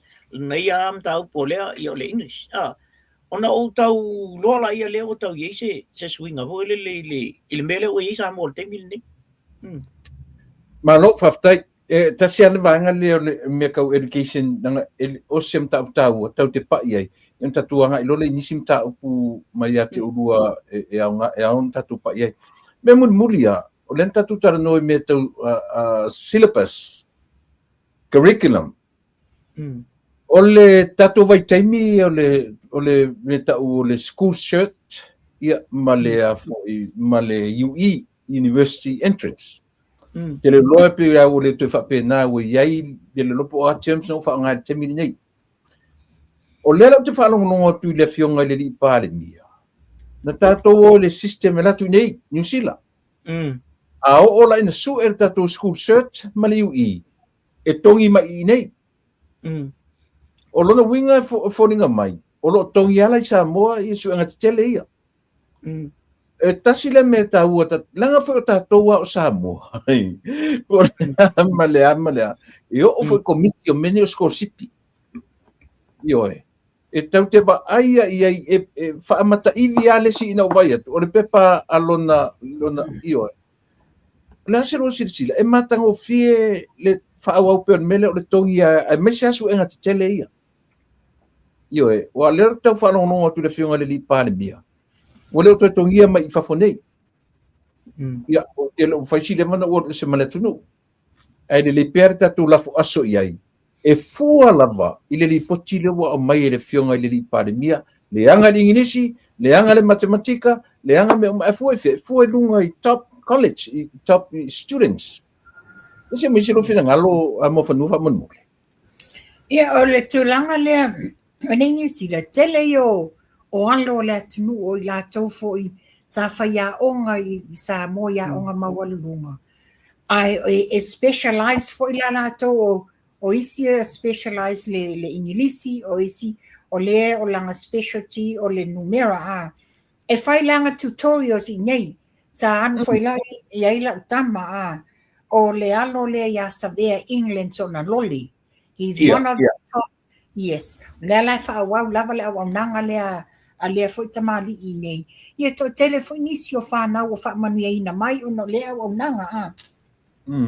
E mone tau noanga, o le tūlanga le sa I tātou sa tātou o mai le school C, sa tātou mai le UE, ia o le tele la a whamanu ia no mai le New Zealand su e le bursary, e form 7 mai nei a. Ia o le mela le ufai nei Samoa, o la ua su e ai Samoa, a uma wa le o te ese le ngoa le o le SSL, something le, ia le mela e vai atu ai I tūlanga. Ia la ia vaenga le nei. Awa tongi lava lai Samoa. Ia sa ia fo se fete mi sa ia se fe sa ia ni fasea ni se o matu a whapea. Hang on a minute. O lau tatanunga whapea o aile tamaititi e le lava maka mawalulunga e le aula e le saula skorsipi nei New Zealand. Ai alu skorsipi 50 like fight grading. Yeah. Ale tinale nei, na matua I te ele tinale nei, ona e a mai le suenga, e top mawalunga lana tama. Ale ave I fiti. Ale ave wailoa I tamaiti, ele I au sia maka mawalunga. O le ave sila ma ave Australia. E le I whaiti tiele tinane na tu maaluso. Lalan melani, nei una mai, ave lava le tama le tinane I Vanuatu. Le na su e le loa e mi fonga e top notch le alo le nei I le whaaloia. He had her masters and everything. Ia o tūlanga le nā pe o le popolenga fo le nā e moni. Ia e to te le lava e le sa o ma le whainga nei tūlanga. Le la tau te le loa ai. Ia e sile ale mai e tongi atu I whafo. E watu sa o la vale results lato na ilo ai la I tame titi e au mai lea kolisi po lea le whamanianga university. Malo, paftai, leota.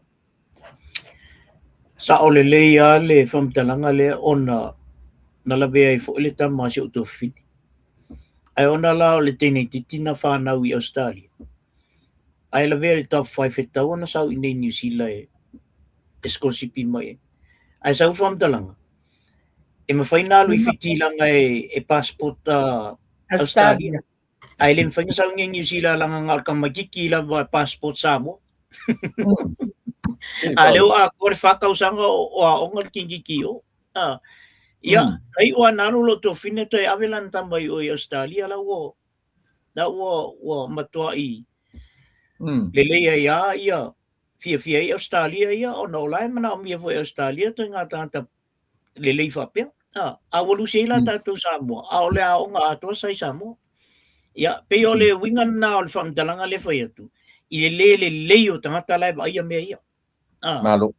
Na vai taimi. Ia, e o foi la vai o mene o skosipi maonga. Sa o te matua e o toe a wai al melea. O le koe set mai ngei New Zealand. E kongi koe ka kongi.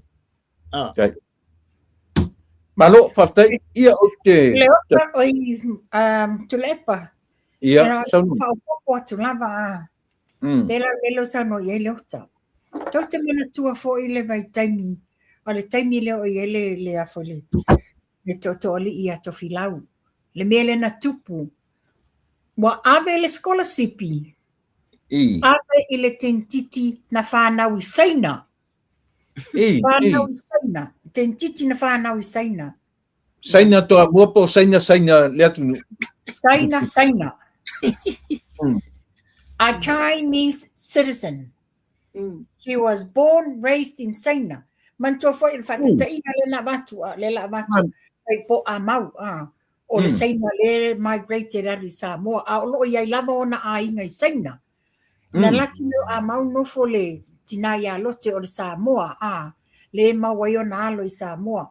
Ai mantua la o nisi Saina mai le tu le ten mau o tangata le no fo se. Pela le Saina la lea. Saina le nei no fo Saina. O le anti o te maita ile nei e te tonu o le ofisa wa onga. O le toe ina nei Saina. O ona tau a inga ia mai Saina. Ma fōringa mai o ni whanau mātutua le Saina lea.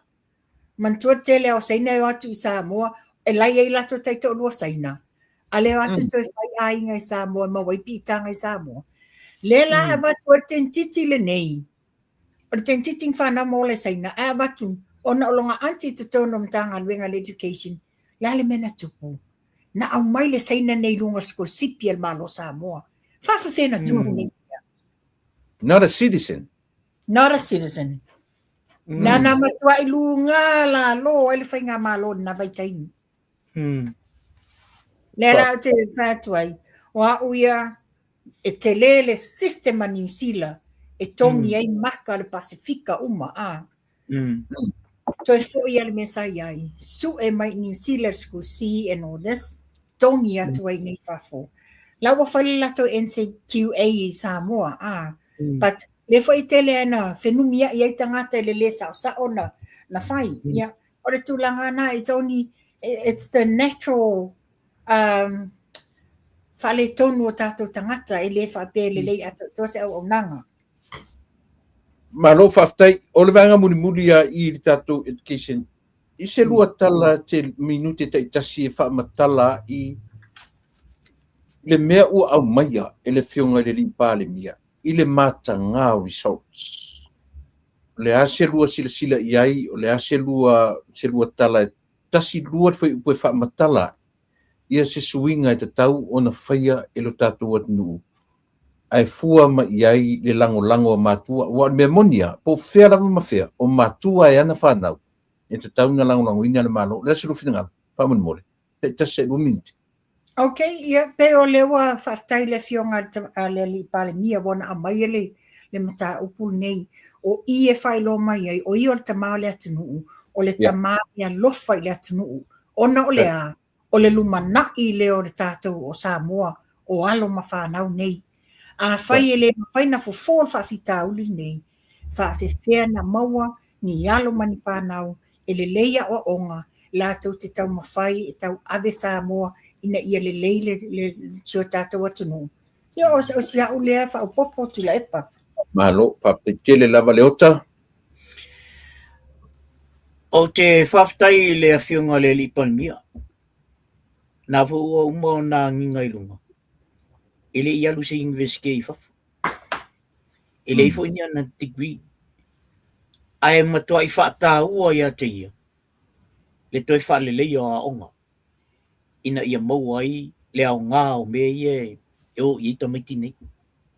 Ina ia popoto, māta mamai, mau mai i whafo. So ina lako te kui. A whailau whafonga mai mātua ele i o la tu tama whainga i lunga University Melna, lea utala noa mai sa o lava le palemia, i lona loto ina ia o tātou whanau, mau tau whanau, i lunga level lai lunga i o. Lea na le o i tātou i tele o tau sa. Ia o la una atu e whaopopo atu tu le pa il melea. Ma lo whaftai leo ta ma whanua, e sere ta au ore nei mta upu. Te ton fo tātou leo tano i mo more te leo sa tu teimi ua whaavanoina, mo le mea tau a onga. E mese fo i le mea ua tara no mai le whiunga i le li pāre mia. Ia, leo ta ona o lea na e mun mai. A mese mta upu na e whina ngalo e tātou te whasoa i e mo te mea. Ole mta upu ia no whaalong longo tu ia i le. Ole toe whaafo i o Samoa i le lato tuto tasi. Mana ia. Ina ia toe whaatolu aso o tuto tasi. Whaia ia tauwanga po i o tauwanga whaili. Tauwanga sa vali a lesa ia i waitaimi ia. Ia tu ngā waa. Mana ia tele lau whaalong longo atu le e whasoa mai o le awhionga le li palmia. I le vale o tātou matutui le tu ngā waa. Ani. Pe o le mānei na le o toe. Ia mamau ai fo ia ni taimi. E o mai e lau whai pisingisi le au whai ko ngā moli. E toe la langa le mea leo le o mai fo le whaatau i le taimi o le tuto tasi i a pia. Mani. Pe o le mānei na ia matoe whaasawa wali tamaiti.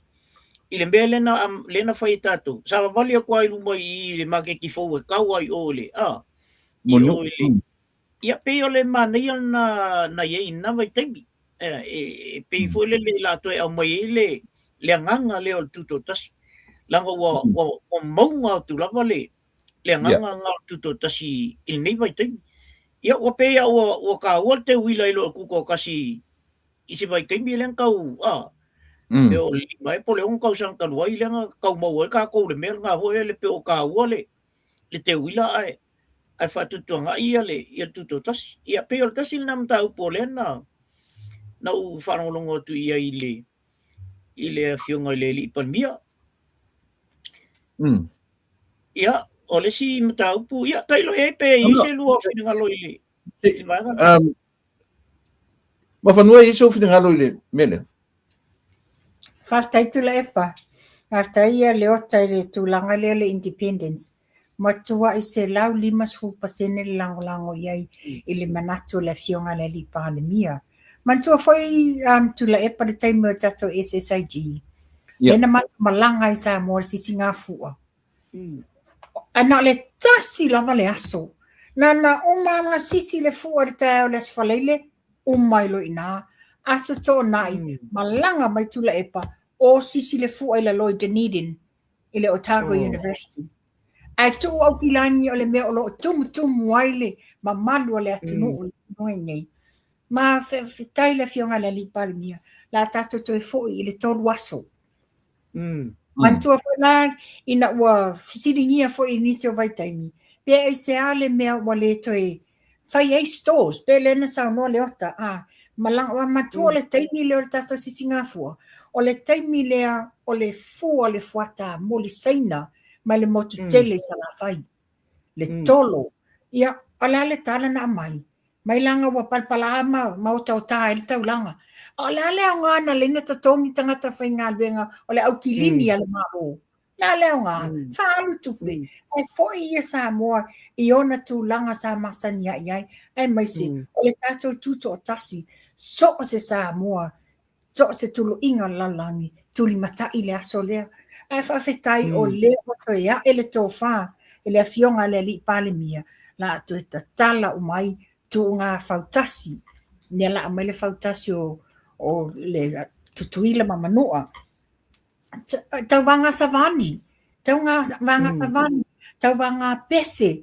O le kirikiti. Le whalongo atu. O le watu e a mata kirikiti sa mua moi. Le kirikiti sa mua wala le. Le teima tuto tasi. O aso nei e fia tangata e mata taulanga i me whai. Ia al melen tupu nei. Wa peia ni yaso mona al tasi lava la so fa mana tole fu. E mtoa uma foi tawanga fale itu Whaitau wa ngā pese le fou. Ia, whawheka e lato ea, ele tofa, nei le tae au. Au te le wala au te au e tula epa. Ia le whawheka mai le tina ia sa wala au mai e te au. Fia i loa tonu, po le atonu le aso o tuto o tasi Samoa. Le no whatu stina, o le tuto o tasi a Samoa e le suia se i o whamau, o le aso mua o iuni e o le aso tolu o iuni.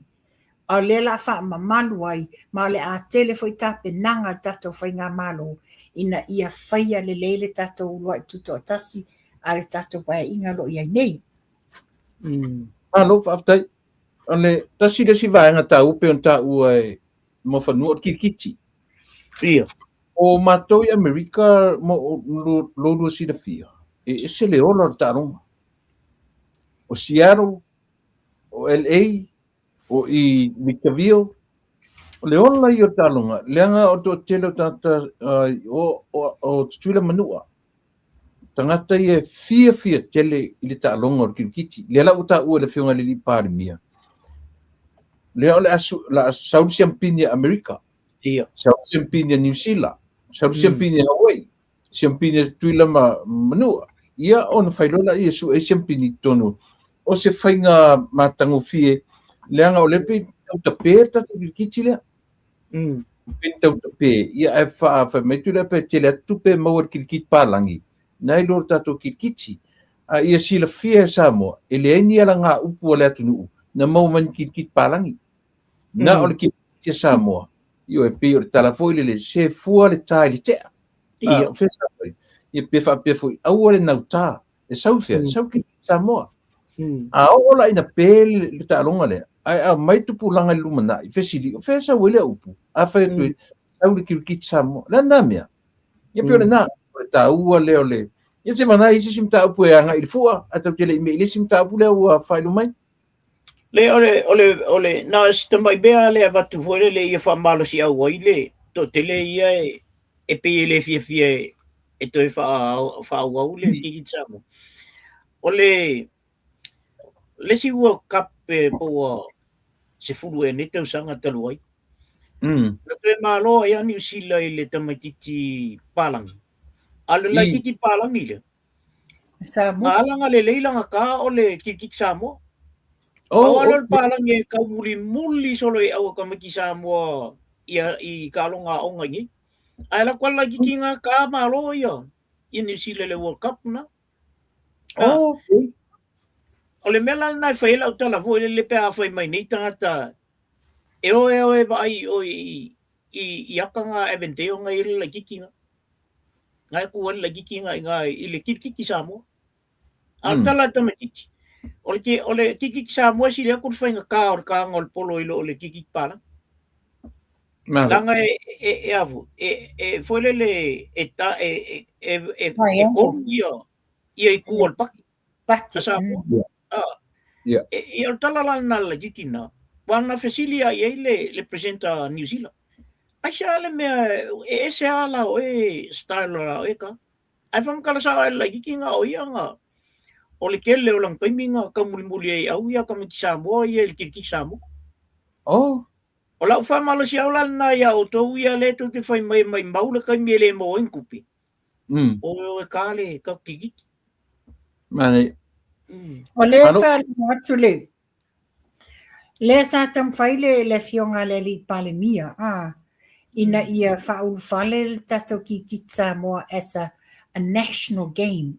Yes. Iele tūlanga ele whapela tūmawai. Ala, iai lawa sa ili fo iele whionga le li pale mia nisia wale la atele so tanga. Tatala mai tuala so tanga o tātou Samoa, Tutuila, Australia, nei New Zealand, ia ma Amerika. Nia titira fo Amerika tele o lato stete O nei fo New Zealand tele fo le liki o le fai ale ki Samoa. Malo, whapai, leo ta pesa te tau, oso masisi ta upu ali tua ia mua whanua. Ole fale Samoa le la toi fai i le mele il mota o le palmene. na ufai mai le fionga le Palmia e 2.8 million nala na ave wa Falfono. foi e fau le fale le foi pe se fale matanga fale Samoa le la te uma ye me well foi le me le na fina wa ya foi le fionga le Palmia ma to ina foi le awal tala ila lo le fale le na le na mata ya fono le ale atu ia e kala ila lo ko ia la le tulanga na le la tu tong foi ia le ian malo le ni e fai se e to e fai le se fale over pena ai te mai me ia taua Samoa ia nei al fa ia o no si tasinam tau pena Mano, faute tasile na me leta tu ke pe o le la fa solo ina salu lalo le kapeta ia le tuina ila lo me ia me pe mana tu ai Samoa le history o Samoa o le fale fono tu ai o le official pale mia le sa ile tali e poile ia mai se ma me le wa vese uma ia si fa so mai ma fanua le tulanga o tulanga na le na sa no fale fionga le Palmia o le sa tiro fo ile mele sa ile fal famsino tuai fanua maswafa o no fa pea o le na maua atu wa ye tangata homeless alo no foi o le amalete le fale lalo but these o nga ele ye fale nei o meta ua me sina si o tato tunu it's in the history yes e tauna to e faies le ansa no le fionga le Palmia o la to titilo o luma inalo ye se maa e fa pela la to si ma fa le maa le nei because this is Samoa's history it's a taula vana maintain be fola le fa singo le mesa ye le falfono tuai la lava la tu le pou le sa si ele janga vai o Samoa le ulwa fontanga tato malo ia e mantua fon pensa no le ota o le fale le nei falfono tuai e le I mana o le fionga le Palmia tala I lona taimi o fonga fetalai ai ona ia o mea fo I fa polo kiki ele atu ina le na tala fa malo si ai le la fa pesa tamfa e store uma mea sa e tonu wa fa pe o la e sa fa nga ina na taimi o recordings uma o ata ma mea uma to tanga inela ina no I luma le ele molinu I luma falfono fa pe mai o ma papa e uma na langa uma e tamilo o mea uma na mai fale le a mai ta titia ina ia mawai pe le a foi le history o le tato falfono tuai malo aftai mania nota ia o le o to pa ia to le simele na ile fale famsino e fa miliona na wa mai ele malo e to fa il fal famsino le o le fam talanga la le fionga le Palmia e fa pe o fale ne o fale fo anga fa ia sai al kaimingi ma kwa ile anga fa ia io al melal na le la to fa ia ai fa miliona na wa tre na to e fam na to pe o te whaingoa ina lawa ia ni ngaduenga faufale whaiasaina. They're very dodgy tradesmen. Very dodgy. O no malanga isa mo ilungo o le company faufale Dominion Constructors. O le mele le tupunei. O no o finau malosi asaina e mai ala tu tangata mai fafu whaianga duenga. E ngā hire the little locals, laborers. A o le tele tupe aru fafu. Mantua foi la tu la fono fongo fale ni. O lo i lava tato civil engineers I Samoa. Taimi leo i Tina Ian Gordon. O la tole na amai aile fatananga o le whawau le si vaenga. O umana pasia le vaenga whawa. O tamala ia le ai. Ia le alme iai. Langa o lo i affiliation mai ta il malo taimina. Ia lava vai telo fale le whawasaina. Pala lūr fale mai. Pala lūr fale fono. You know. le falfamasino faafetai latou te loo faia le falafono ma nu faapenei o faaletonu ai foʻi Ma lo faafetai io e lo foi o saina e saʻole foi le o le quality a o le quantity. Ia. Tatu sama sa o malaunia ma faise matu mafutaga po ma le radio Samoa tasila le facility na matu tanoina ai. Amata mai i le tangi a le fionga i le mista ia po le fionga i le ai ono. Le ua mori ai ia le fionga le taitai o le tuangai. Amata mai pe lua na alfa le mini le lau fa popo ma mori yang a le fionga le li pare ni. So fa so le mata pulea. La se lua fina ngalo i ai o se mea o talafea ngai lona taimi o talafea unga ia le mea o te tau ona molia le ua leva na ia whaia le mea defamation. Ai pe no fo au le au fasino isi tangata ai sili musa e sao e le tala te whangaina e sili musa ia te ia le mea tau o le defame o le tau se mai so le fina ngalo ma fa no fa mo moni le saunoaga tula epa moni o le mea le tula i mai the timing is right. yes The timing is right. Wa ana whapea e whaile tangi a le fionga ia ai ono a o tula i mai pea le sa ave ma komesino leo leo. ele yaunga Lo whafonga anga sa mua. Whairole anga na atamaiti mātou sanken wau. Wa ai e pua asa le ufi tulo. Wa o le mena e o iai. Ele whapea mai foi ele lava mori mau. Se i tau sa ili po ana whea. Se i tau sa ili pe o se a foi se tau whaaleanga. Ai whawhetai that timing is right. Nea la wala te tau. It's about time wa leva no na whaia whaaloa tau ala tunu. Tau wha se tau whaaleanga. Nea la lau tu lai mai nei. malo faafetai leota O ausa ia ia lo manatu fo le e sero te whaalalo se tangata matua. Au matua i tau wale ta. mali O a fo i te tonu o le mauta fono. O a ia na tala ia e so ona whai e le fionga le li palmia. Ia sao ta le amana ia le teimi fo le i palmia ia le fionga i le lauli wa o te iloa la ema whai ona ia talitalia mea na. A wo mai lola le taimi wa avele tofi o le palimia. Te tau lo na whaalolo i le toina.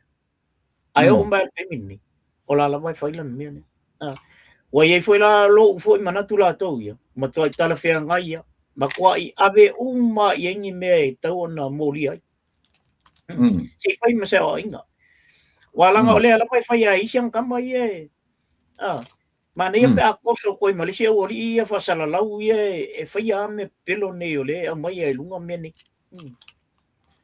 le ase lua fina ngalo i le tala le ua fasala lau nei lunga ma mai pi faa TikTok e to tero tangata i le papea o le fionga le sunga ali moni o ta lofa sito ina e tau paka rolan ta vale ai palo longo tu tono il fono ai le yalu il fono to e liu rolan ta vale ma to ya na se lua fina ngalo le va Tula epa. Tula epa. Le lau wha so manino atu o wha fonga mai. ya sauno ia Se pepelo fuafua. Pepelo fuafua o e limon le ala le puli. ya Mai. Le na wha so mai se tasi. Mai le tu malo le ainga tai. Wha pe mai. Fe le pepelo ma le tau wha avalea. O le ua whai mai lunga le la whatatanoanga mal pulo o iku tama mai leo pulotu. Whapea mai, sole. O ana o tawa watu e paka la ta wale te la telefono. O whalongongo atu, ua whai mai stoe ina. Na whapea whai mai move on bo umana mea mo tua na ia no des. A lewa toi fo i tua. E ala aina tatau na fo i tua. Pea na sau noa le fionga al fong fetalai. E le tali langa le i whai e tua mta upu nei na whai le fono. Wha tali se i whai le fono usu le malo Samoa. Ona a mai manino le mta upu ia tulanga le nā. A o lo pepelo le whapena e alu le fono. E tere i alu le fono le lau malu ia mai o esa e tuai i la ainga tai manono a polima. Le whai me tuata. Se pepelo fua. Ia, leota. Tusa o le oto e tau ai na ia. No, sao. O le matua i se le vai te le atu i ngā whamtalanga. A whai o se tangata o le palimeni. E le te tau ona e whai atu ngā excuse lea. Na e latu e toi fōi mai whafu. O te tau ona turi. Langa e le whape nā se tō whāma se utanga o iein tangata i tono le palimeni lea. E fesuisu ia i whai ngōwhia le fesuisu ia i ngā olona mawhau i le awai ma le awai le fono. O le fono ai. O le fono usu a Samoa. A o le fono mua fo i a Samoa. I le tausanga le nei. A le hal mele ua ia whai. O ana tui ngā whamtalanga whapena nā latu ai whalonga atu ole. Te ala a fianga o na ia il to ina lea.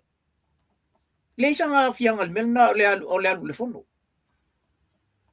Na whaisanga whangoi e le alaku le fongo o ngā ua ika ke le mele. Ne ai. Ese le vai o ia to i ngā whamtalanga. Wheo i el tō whāma le utanga i. Mea tōngu noa lea ta o le tangata vai. O te le taitai ana o tō e popole i le o tala e whai e tama lea. Tanga o kele anga tamaititi i whainga o whamtalanga. Tamaititi i whainga a mio. A o ko kai o le malo. O ko o le wa au mai e le whatutuanga ale tu malo. Le atu nuu. Ai mai se le malo Samoa. E ko mai whaia koe ngā whamkalanga whapea.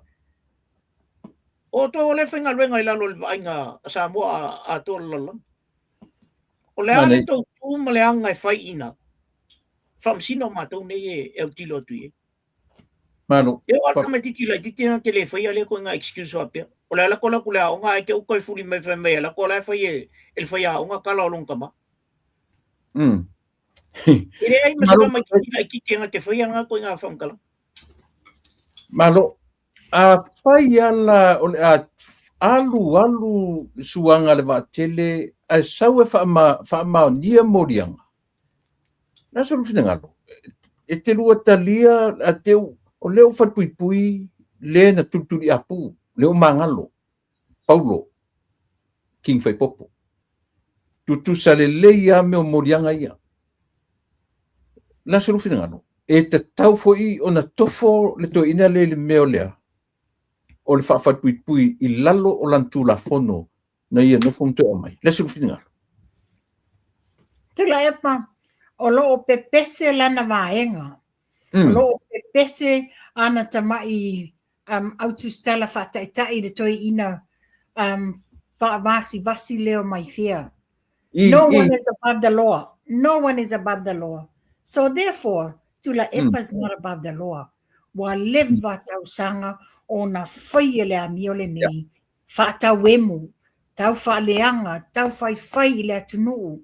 Ia to aiele le atunu ai mai se lava le fionga le wa via nem pandemia le fionga la le malitoa la au o king pelo ia o feo faia ia le wa tatau ai wono mea matatau a faia fa maunia ele fa pena tusilonga lima fa pui e king Whaipopo le mai ia fa pe ia tala le leipa unga mai Australia. Ai whamaunia ia ele alu le tana malala. La tala le ka whaiso. Na o whausia tana malala pe o se lato hotel. Ala le lato e anga ia lato. Mano, leota. Ia. A whaia le tali na tali ia le tula fono fiti le lato former Prime Minister. Ia le tali na tatu. Yes. Mana ia, malo, whaftai. Ia, a whaila o lea, e whoringa mai e lai titi le whasalanga. O le defamation. I le mea, o le treason. Fo malo. Ai o anga mawinga ia na whaia I nei tau sanga tele. O le fau malo. E te ruwhena ngalo na. O mea uma nei tula epa, whawhetai I le la au na whausia le fionga ia ai ono e ke woma. Yeah. The timing is right e whai elanga lawsuit. So, o la wa utatalo le fionga le li pale mia, ma ai lava nisi o le mamalu le atunu upon tamari, sa o I ele tau whaiwhainga, ma le tau whaaleanga, a le tula epa. O le taimi le nei, ai mai se ai la, le fau malo le sa o na whaia, I le tau mawhai mai le sa o le ainga o whatutua le atua sa mautas. Mana ia. Paftai, leota.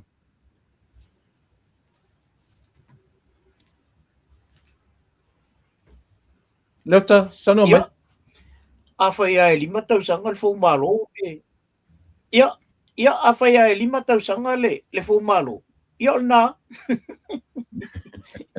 E le isa si mea tātou te toe alo whai ai le tūlanga lea.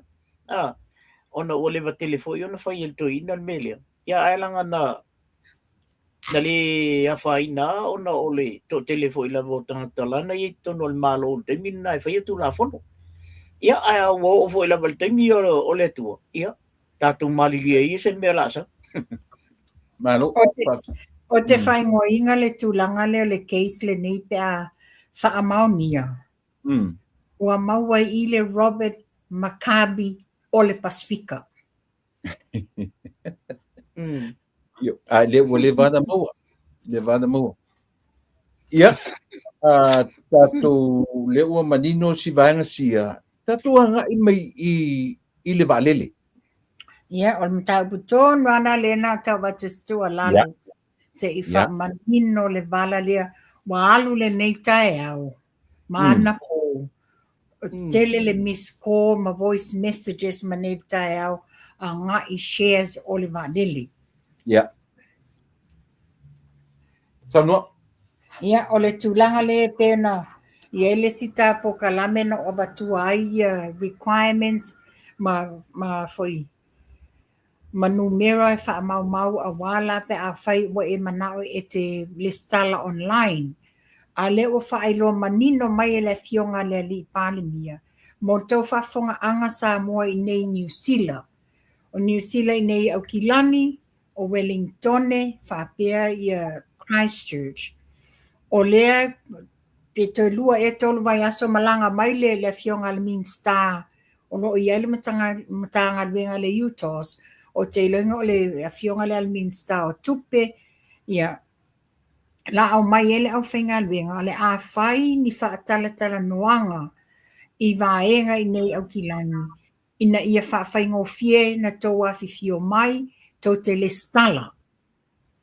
Pau le mea tō te saunia ia mai o tō IDs ma mea uma, ia ma o tō tupe, e le stala ai o tō nei awa le popole, a whai ele ngā whatia lo walu malanga I Samoa, o nisi fo e lato o loo ele maua le malamlama angai whaonga ai ia masini whaona pōnei, ina ia mwhaina le stala online, ai whaafetai e le fionga le li pale mia marika peneta, wa ele tōwha o le amalanga mai, o le amalanga mai, whaafai fie ai, ia e amai la vai le lato ofisa se whaasala launga o ni aso, mani taimi mo le mamalu a le atunuu.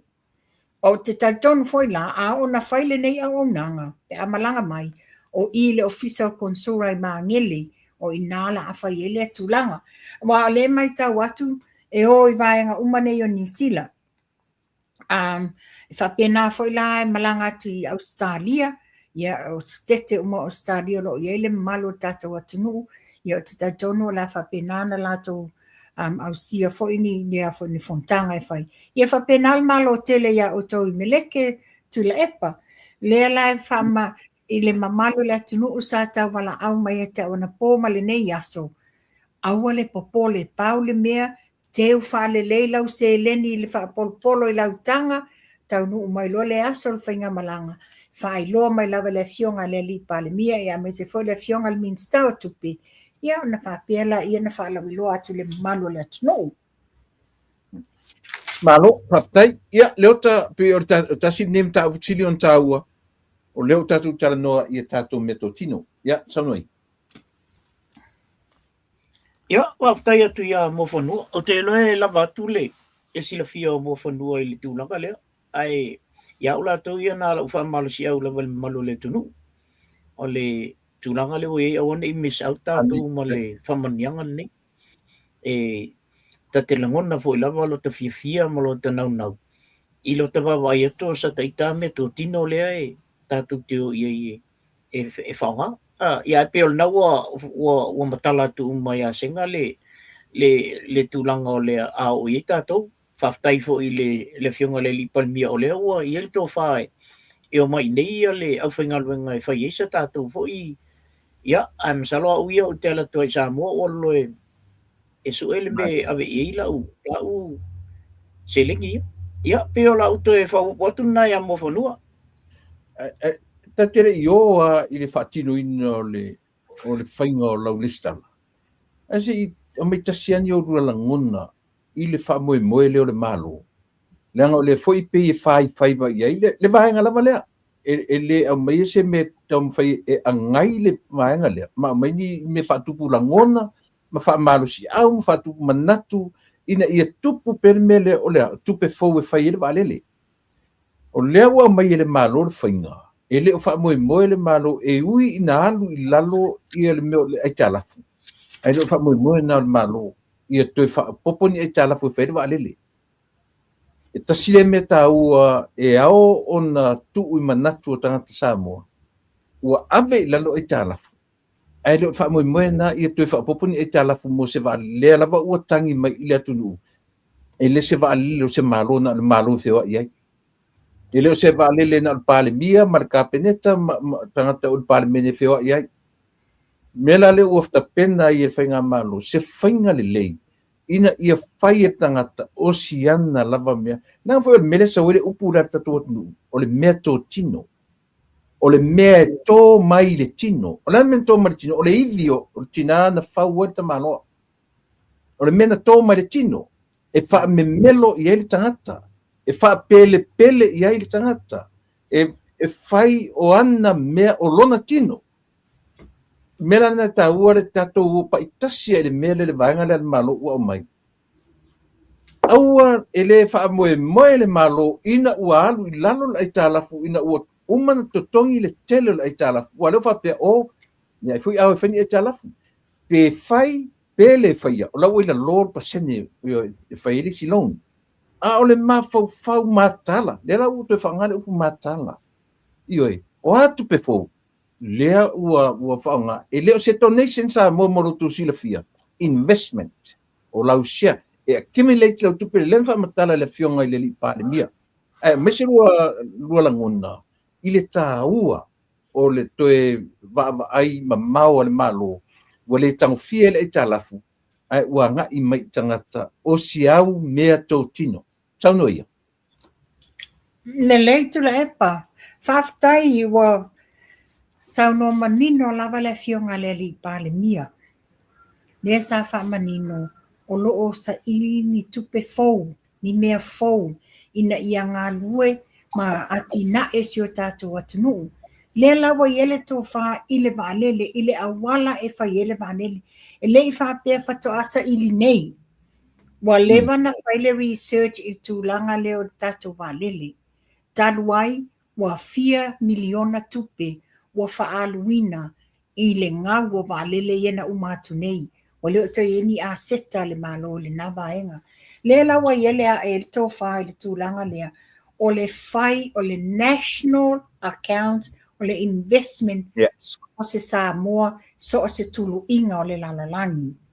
O le whainga whalamta upuni. O loo manino e leo se investment a le whainga malo o lo tula i mai. Yes, E leo se investment a le fast. So o le upu na mai le fionga le li pale mia. So o se Samoa so se tulu inga o le lalolangi. O le tau share le nei.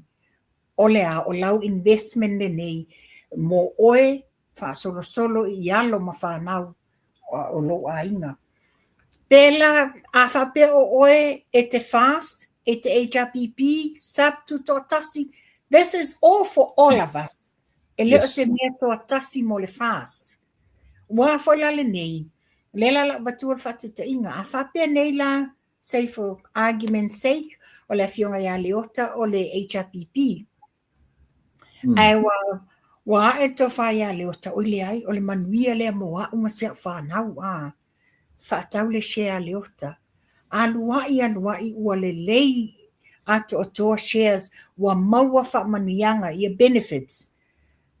Mawai wa o male taimi wa mawai atu leota male nei o langa a wa yela na wili o le whaasoa ino lana share.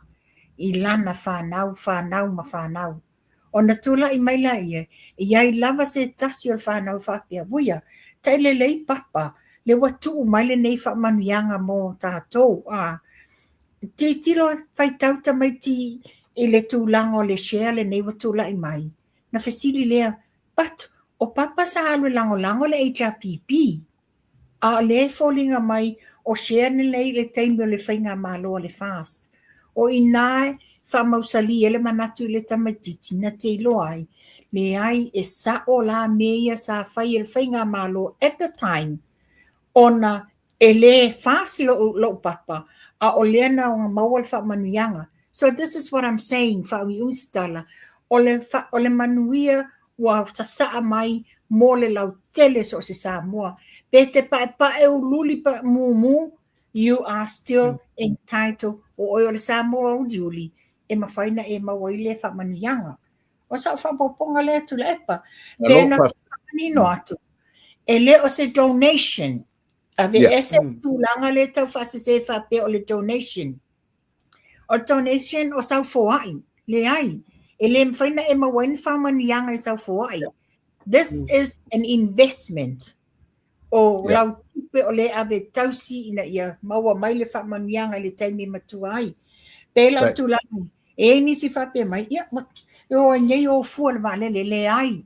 E le whape la whaile vale le Samoa. Whaile o siena e anu fua lea. Le ai e iai whamanianga e te maua muli. O la share lea, te tausanga maua mai leo le vaenga, ia pe fieni au paseni, e whaapopo ina au points. O points la nei, e accumulate au points. E inisi o tōna mamalo e atunu, o le iaini o tau share te tono le New Zealand mamia. Whape nā la, maua au points. Instead, if you malanga i Samoa, whape me la wala tupe wha tongi e sa upotu whatan malo. E mawhaina wha o ngāla i ei whamanianga ia. Points la ia. E mwhaina te tongi e lau whatal malo. O points fo ia. E mwhaina te tongi e sau ta abale rental. Ia, mōr whamamamanga ne ina whaafai fia ni malo le atunu. Ia, por whamama venga le ticket. Ioi. E mwhainga fo inga wha o ngā points e te tongi e lau e a whea. Ia, malo, whaftai. Ia, sanoa leuta. Ia, o lau tupele o le e whaafai luenga i te tonu i le malo. Pe whaafai fie whapengal mele o le investment. Lau tupele tu so langa e whainga luenga lau tupe tonu i nā i le vaenga lea. O le sifo i mele leie. O le avanoa le leile mo tātou ia na tātou mai e le i whainga luenga se si le malo. Tu sa o ele wa whainga luenga i o i le vaalele al malo. Ona o lau tupele ave investa i o. Pe o whainga whiinga na fo le ina i tau malama fo i le to tele nei te uwa pe. Ia wai, o tele au isna te tala no te whai se ia waku fo ka ko kupenga ngau vaalele ngau ko me ka ko kupenga. E ala lang ngau vale. Ongo ka ko wa. Ia e wale ia le tala fo le se lo fifia ye. Don't think negative. Yes. I think positive. I mea uma e te alu ye. Po le ale me whainka ke ala kui. Kasi alo mahu fo e te mawhaia. Ia ngai alua le whai e ke mawhaia. Ia, sina toi whapopotu na e manai tele le whamamanga mōwhanua.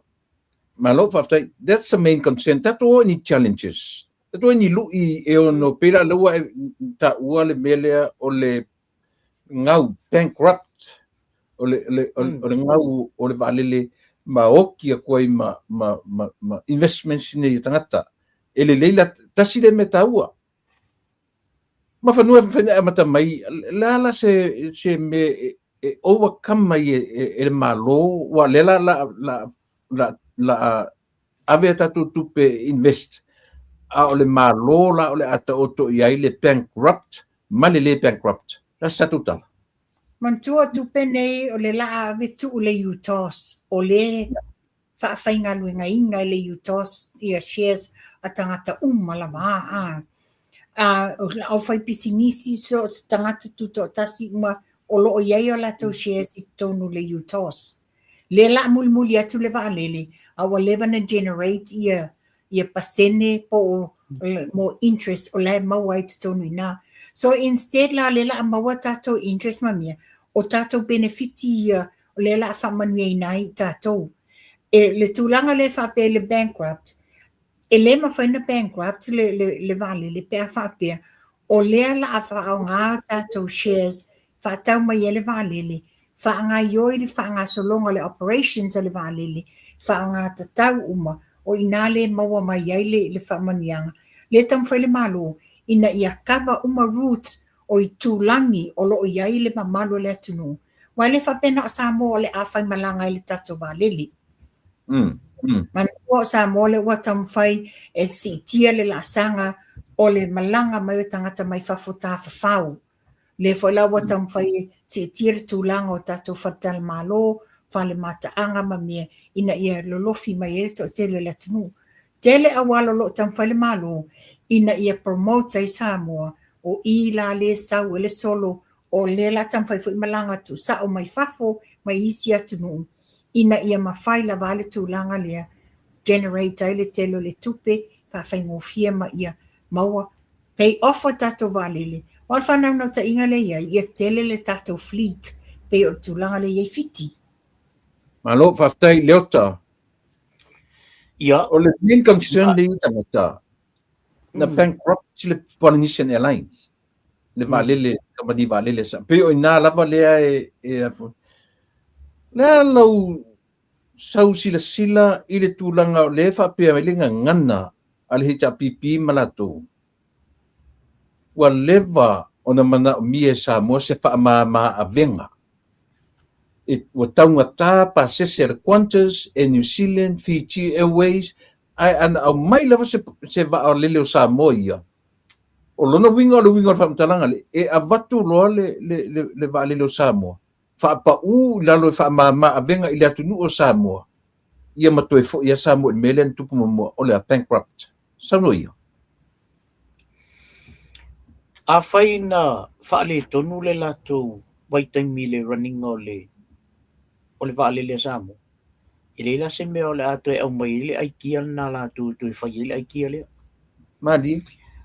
O le ua mali le umatangata Samoa.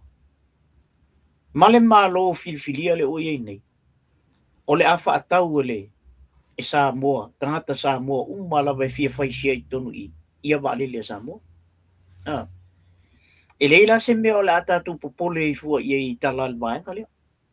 Langa leo o matua a maisa o la vailuma. O le latua lea vaisu. O le fai o long se a mai e kawai mea. E le whapena ala le malo lea. E le mana o mia le mele o le kawa o mea. Ai o mai le sia o ngā tupulanga. Whawhenga la kukuni. O leo o whatatia sa o al malo le ala fua. Mo le leio tangata Samoa uma. E le mo le leio le malo. Ma ta ua le malo le tele o mea lana la tūwhai. E le o le mele nā le whai le malo lea. Mo le leio tangata Samoa uma. E ala foi la o bankrupt le mea. O tātou ua? O tātou ua le running le mea. Ia male tusa male mea fode. E ai kala fu il falo lo al Samoa, ai alu fa kau il falo lo senga pe amu ku. E fia la esa o mga ai alu fu il vale le le ai aul ko me mo ku pe walu kong il va ia il Fiji Airlines ia pole. Ele Yeah. ia ele whapena, ele e tilo i sa mo. Ia le malo. Au tilo fo tātou ia. O tātou ale le ia tātou mea, o tātou fo e toi whale tonu. Ia o se au nā toi whao o tu lepa. Pa te tele leo ta o te manatu leo tātou pa i mai leo toi mamao ia pe se mana o sisi mta taua. Ai ese taua ta uku lea fa mole sila fia lea tunu. Na lea lau fa ilo mai le fiunga le li pare mia. O le currency fa tau le vale le fa tau mani America. O le currency foi la e manatu e tau ona fai e lau sia. O le tupe America. Io tu sape te no foi New Zealand I nei. Ia a fufu ane ia o le winga na fai mai o le fiunga le li pare mia e fa tau le currency America. Ia le foi tatu walele o tonu foi malo America le o tilo iai. Le si meta wala na se dinga mafanua le la me malo pi a mata New Zealand. Ia o le UTOS New Zealand, UTOS Australia, UTOS USA. Pe o whainga na leo o whanongono mai, lea la atatuanga iai, I le whatau aina, whamanu maina e mawhanua turanga lea, o lona winga, ua whaititi ai mo le paperwork fo le te aru lunga o le online. Ai o lea la a fio mai I le minister manisi o le au malanga, e amata mea o to New Zealand, ia se I o atu fo I amatou I Amerika, ia e ta pena I ai li tangata New Zealand, ta pena I li tangata Australia, ta pena e matou I Amerika, ia mo le wha mo tele. Mawhanua? Ia, pero le nana toi whapopo pero saunoanga le ota, le tūlanga le bankrupt. Yeah. O le tūlanga le sa bankrupt, ia tātou Polynesian Airlines ai ai. Yeah. O le abuse. Yes. O le abuse. Mele sa whai. Ai tā lafu ia malanga. Na maua e o lau whainga luenga al Polynesia sa iai. E ai tā lafu tuper kashia and all that. Matua I lato abusing. Alang neno iai. Na iai se tūlanga whato whala inga a le sa minsta o le valele. Ma le sa palemia. E whai ma moneta masiaki nei mea. Sa tu tia I lava.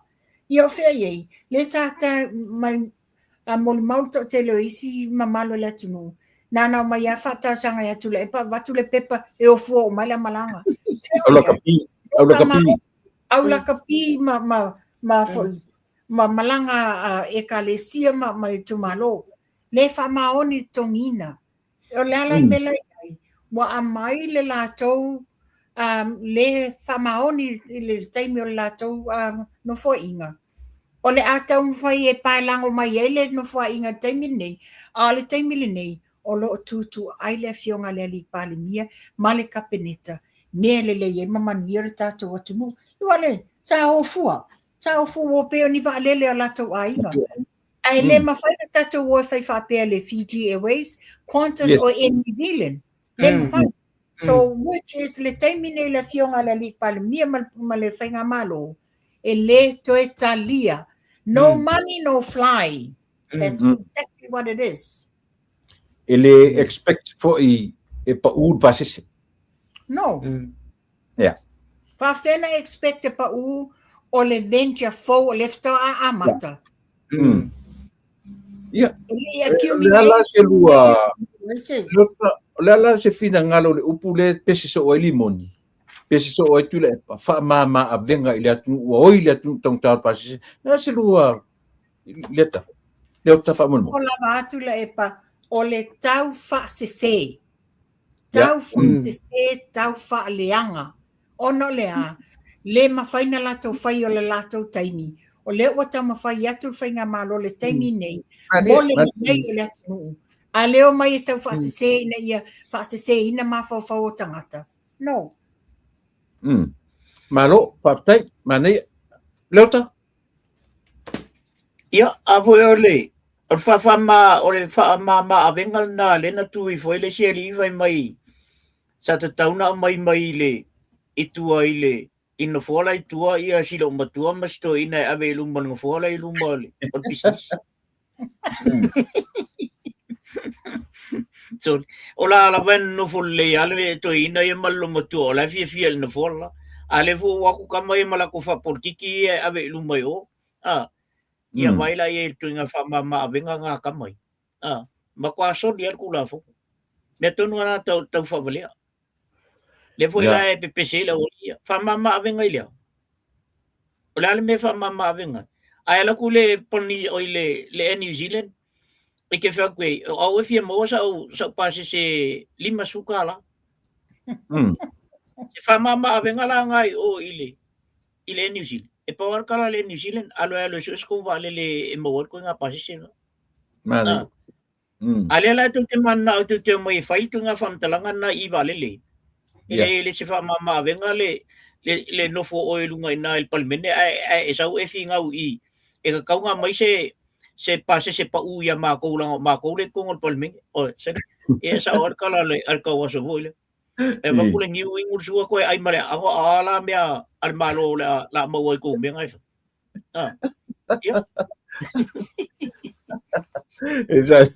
Esa ar kala le siko ingon maku ai ngai so e sale kwapo popua. Sale kwapo popua na dinga kami. Skafa si popo.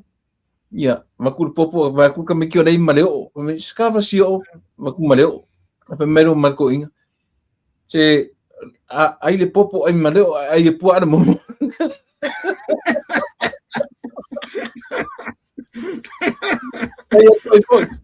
Mana ia le tala neringa mai mo fanua e leota. O le whatau le whale o le saina. Ai tā lapu le whale o Samoa. Ia tonu ana o le ia. Leo tatua mai le si ui. I se mta muri o lua whina ngalo iai. Se si kau mai ka ika si whaingi o ka vai. O le whaka kau mai kou rau ele mai whalolo. Mai watu po le pisa. No whai ati o e a mata le iwa tā po ka lame. Na uma taimile nei pule o e male. Me o ngā ele au te roa. Ia o le mtau muli a le fia batu ai se manatu. O le no matamata nei o sa i marito ino tula epa. Ma whapea mai. E sa le pale mia le ai sana fe au. Na te le ma whai se whatununga anga ia whasan le anga lua. O le mele le tūlai mai nei. Wa ova lona ia so sopo. O le ala na ia fe au i le mata upo whasale le anga lua. O ifo manino sa unoanga le fionga le li pale mia. Na feiloa i ma le tuma matangata o le tuma lo. Te le loko le tuma lo a tope na o iwa. Na feiloa i na wha manino i ai. O leo atu le malama to tele o suina o atu. Le wha pe na wha o ngai le fionga ia mange le tupe no des. Le la sa wha malama uma le fionga le li pale mia. I ta mali i fo i na o atu le whai lato feiloa inga. Ma wha o le lato febesie. Pe fo linga ma ni mata upu wha loto i fali. I le lato vama le fionga ia mangeli.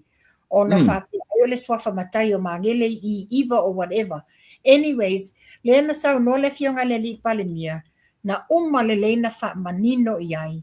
Ai te e lava le nisi o le o tamali na watu. Le la na avel fautuanga. E le ai aina le whainga malo. Ia whai unga me whai ale nuu lātou. Ai ona o le poloketi le lalo le anawatau o le whainga malo.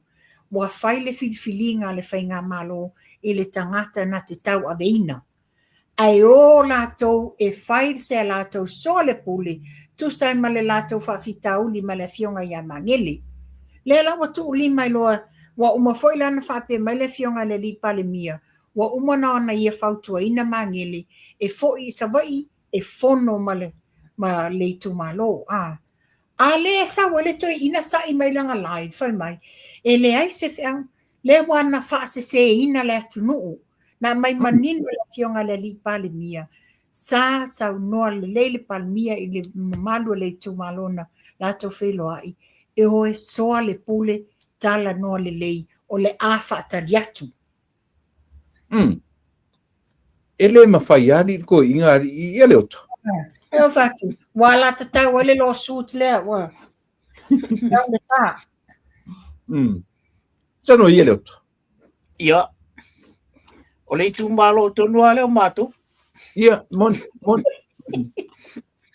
to telefo yo tau ai ngolo fa peona ye I to tonu yo yo foi la I le matu ai ngolo ye foi yo nga ka sengi lo o le ai nga foi tonu o iva o le fala vela ye o le to tele o le wali I o mai me I le tulanga le o to tonu o iva o I vai fai o to tele o matu I tonu vai fai ele o yai se tulanga vo le e te I le tulanga le o I le te mil nei atasla nei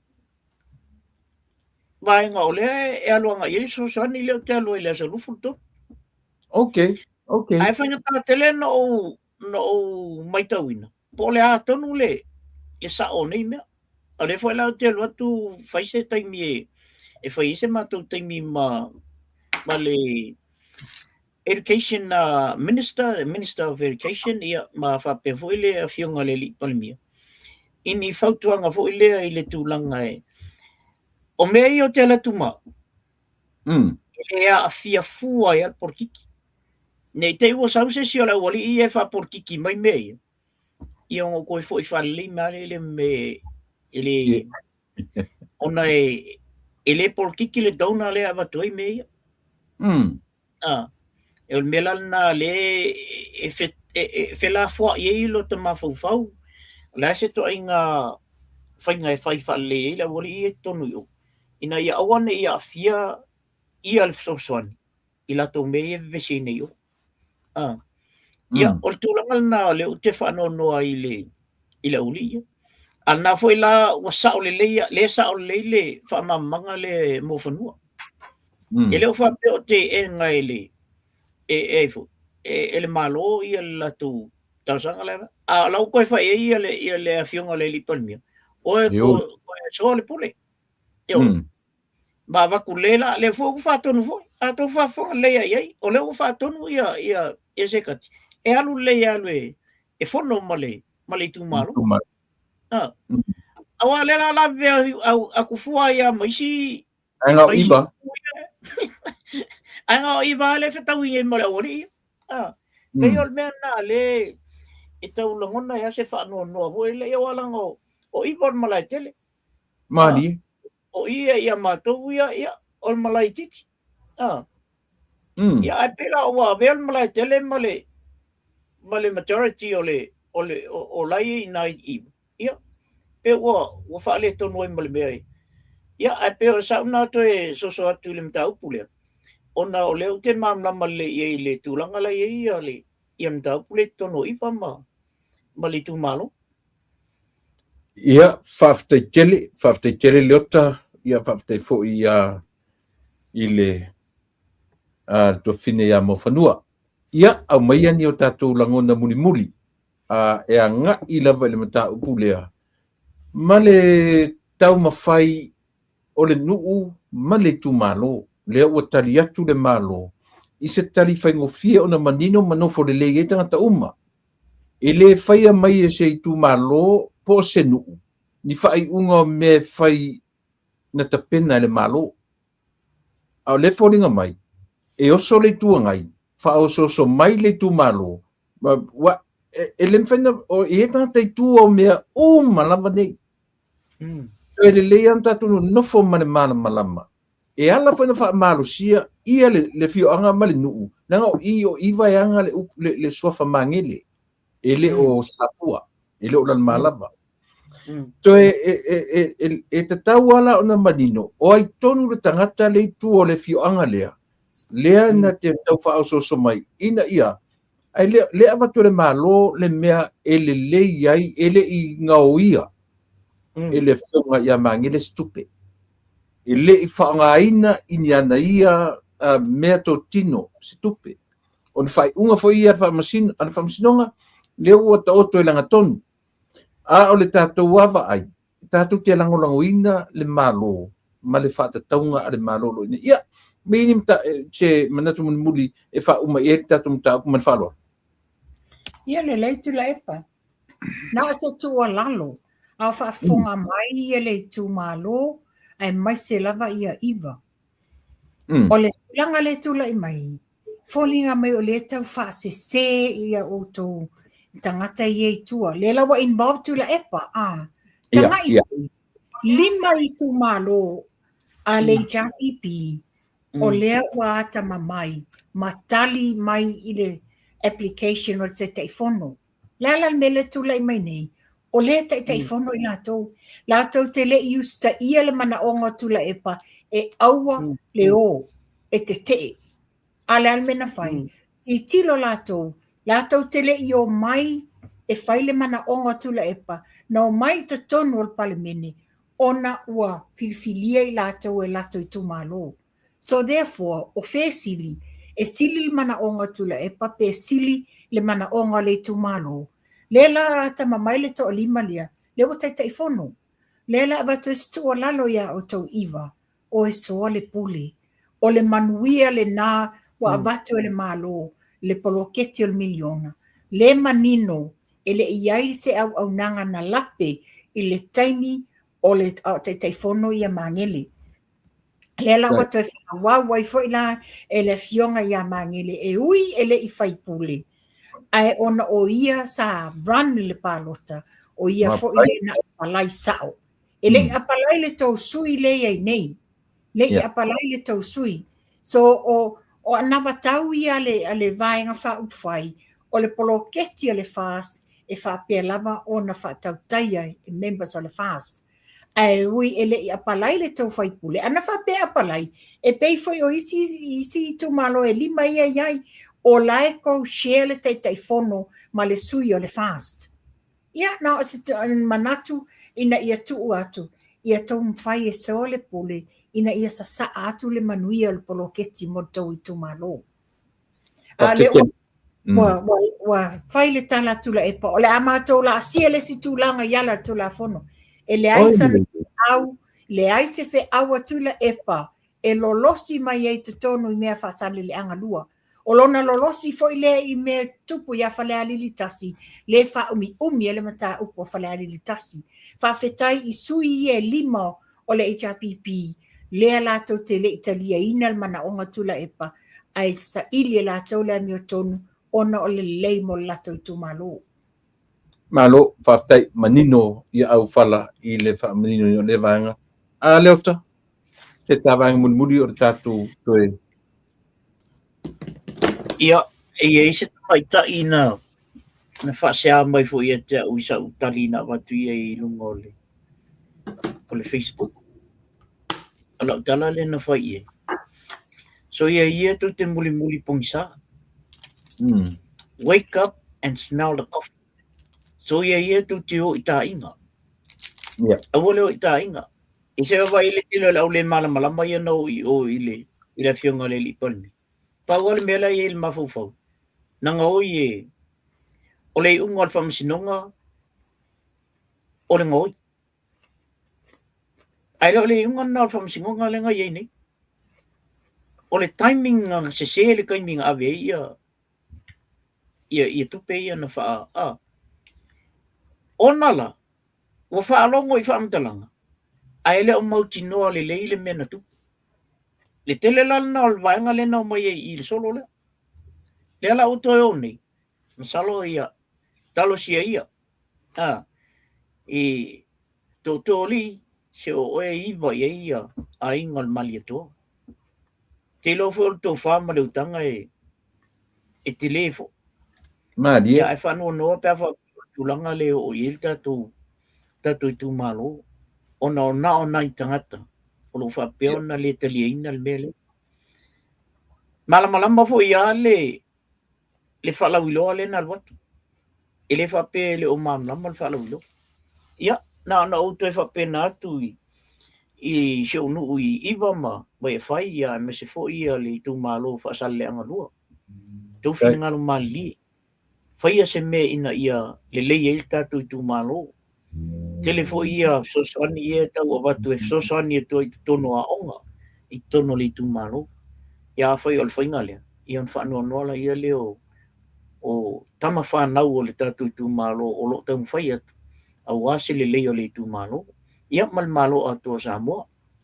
ia na utoi whapena tu lepa, haftai tele lava. Mana i tele le tatu tanonga lea. Wa whea ia sio matu tu malo i nai whasale leanga lua. Ia me se fo ia le ia le matu fo i nau watu. Tama whanau umalawa o le tu malo le newa. O tau whai atu e nau watu e watu ni me whaalea ia tono le tu malo. Ia whape o le whainga lea. Ia, ona toi fo ia leo se manatu. Ai so ia. O le mai al porkiki e whai e tatu mea ia le tau whai. 2 milionga fo. Ia, o mo fo ina whai atu lau tala si tu fine na. O wal wha porkiki a manatu tangata. Al sa o al mga kuya me whai il manatu. Ai wa ke ngofo wha porkiki manatu tangata. Ia, na no toi wha penatu te lepa. Mo lua. Ia, malo whaftai, ia o manatu o leo tatu tau mersi ui o tatu au nanga nei aso. Ia, matule langona leota ia e te mai se tala wha mawai mai i le nai tu vai. Ia ona ma wha umailo na iesia ma ta munmuri le mawai. Ia, ma le tamitai ia mawhanua. Ia, ona tau mawai fo le mai ia au wha umaina tatu au nanga o nei. Ia whewhi man wha alolo. Whamalia tu atu le epa maleota. Ia. Whaawau le po kalame ia o le tātou vai o le asia o le me masani. I have got an emergency I have to attend. Yeah, okay. Yeah. Okay. Yeah. Ia, manatu le nā leo ua whātou whamai ia le tofine ia ai taunua ia e tāte tau mawai ai le nei a whiawhi. Ia, tau le inu sa kofi se whare kofi le nei a whiawhi. Ia, mana e volna. Ia, tu lepa ai mai se fo ia na ua tu muli atu ia le tofine ia mowhanua. Whaftai tele mo le tātou pōkalame. Tele se au ngā fo ia tātou umanei e whaia pōkalame ia ai whapena fo i le whafunga le malo le tunu. Whaftai tele lawa i e o lo whapeo na whafunga mai. O tātou paanga masani lava tu lepa e lemwhai lava na tu alalo la tu alalo mai fo. I tele o taimi pōkalame ia ma mea fo e tau an whaalea. E o te whiwhia tele to ngā melna o tangata e tu alalo mai i tā pōkalame. Ia ele ini tu alalo fo ele le negative na o tu alalo lava e whaaftai tele mai. I mata upu ia me se fo i le talitonu ma malama lei. I mea lai tupu i tātou atunu i Samoa. Ia o nau whapea tu la ia lea. Lea se futia walo o lea fo ini whale tonu o le ma ua fo i tā tautua ia me se fo ili tō whine ia mowhanua. Ia, awe ia i uta lea vaenga. Ona tātou umalawa. Tofu tātou marisise. Ia ai, o le whina ngalo le tua e mai whawhile mua i o tātou lotu mo tātou manatu. Wea fo le nei taimi e whamalulu atu ai. Ie fo ina whai fo i tātou mawhili. Ia, na ona mātou whapena atu. O leo langal nei. Ia, tātou te whawhamanga loa ia a o le tua. O ia le e sauel tātou whasinga manga. Ia o nau whapea le tu lepa. Whaftai tere lava mon por kalame le nei aso. Pa ia malu o Samoa o lo whapea whafunga mai i o tau taulangi. Ia whamalo ma whaftai atu. Sunga i whawhengainga mo lātou whatua. Malo le tau suino le ipoleola. Tai au foi ia. Maua le launga wā. Le tausia o mamoe ia e whapea fo i e o lo whapea na i tono e kalesia. Ia, leo whai tō whāma, leo whai utanga o le tātou atunu. Ia mau pel tō vai ma tō lima. Ai mai se fo i la o tō whautua. A wā mo le lei o tātou atunu. Ia mai tātou o lo whapea na lalam papa au i atunu mau. Ia, o na watuele e leo le whaftai tere lawa le fionga le li palmia. Le whatua. Ia e maisel no foalo, ia whapea fo i kapeneta au, ia o le pale mene fo i atua. Ia, la sunga fo i tulepa sailele malia le ngoi, ia, whai malu o whaiba. Tātou malawa e, tātou i tau malawa i le tūlangal nao o pa ia ma malu ainga. Leanga fo i le tau ai atu ni whaamtalanga. Ia ai awha ina ia ainga atua suafa mamatai o ainga. Ia na o toi fa pe tu le fa tele tu le pa. Alo fa tele tu lava mo sta tai nei ia fa si ta ko fe se me. Ia mana fo le ta no ai. Ia o te manatu sa mo le ua fai lava ia le fonga o le fionga ia le ota ia pa le fiong fo ia tu visingano. Ia fai mo masu e matu le matu upu ia a o fa pe i le atunu o le fionga ia le ota. Le to mamao se te mi on tu o fo i le o atunu le ota ia mtatu lima fa to fa. Ia la solusu tolu ai le te lo sa mo masinfo. Masinfo. Okay. Ia manu e tele whainga malanga mwha moenga ia ili ngā fui wha moe sili on tāua.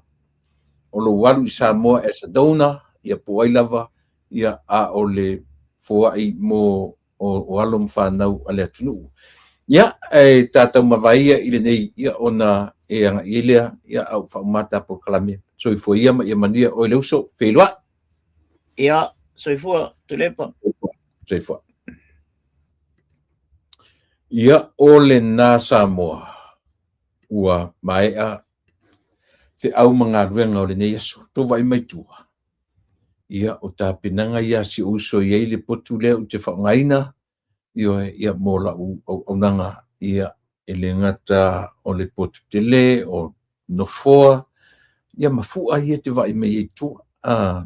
Ele o le background masani lea o la upokala me ia o no leo i nei New Zealand, mo le temi nei, ia o le fua Samoa, ma le fua ale malo Israel. O lo o ngasu e foi matele ele mautala o lo failunga i le lango le malo Samoa, i le malo Israel.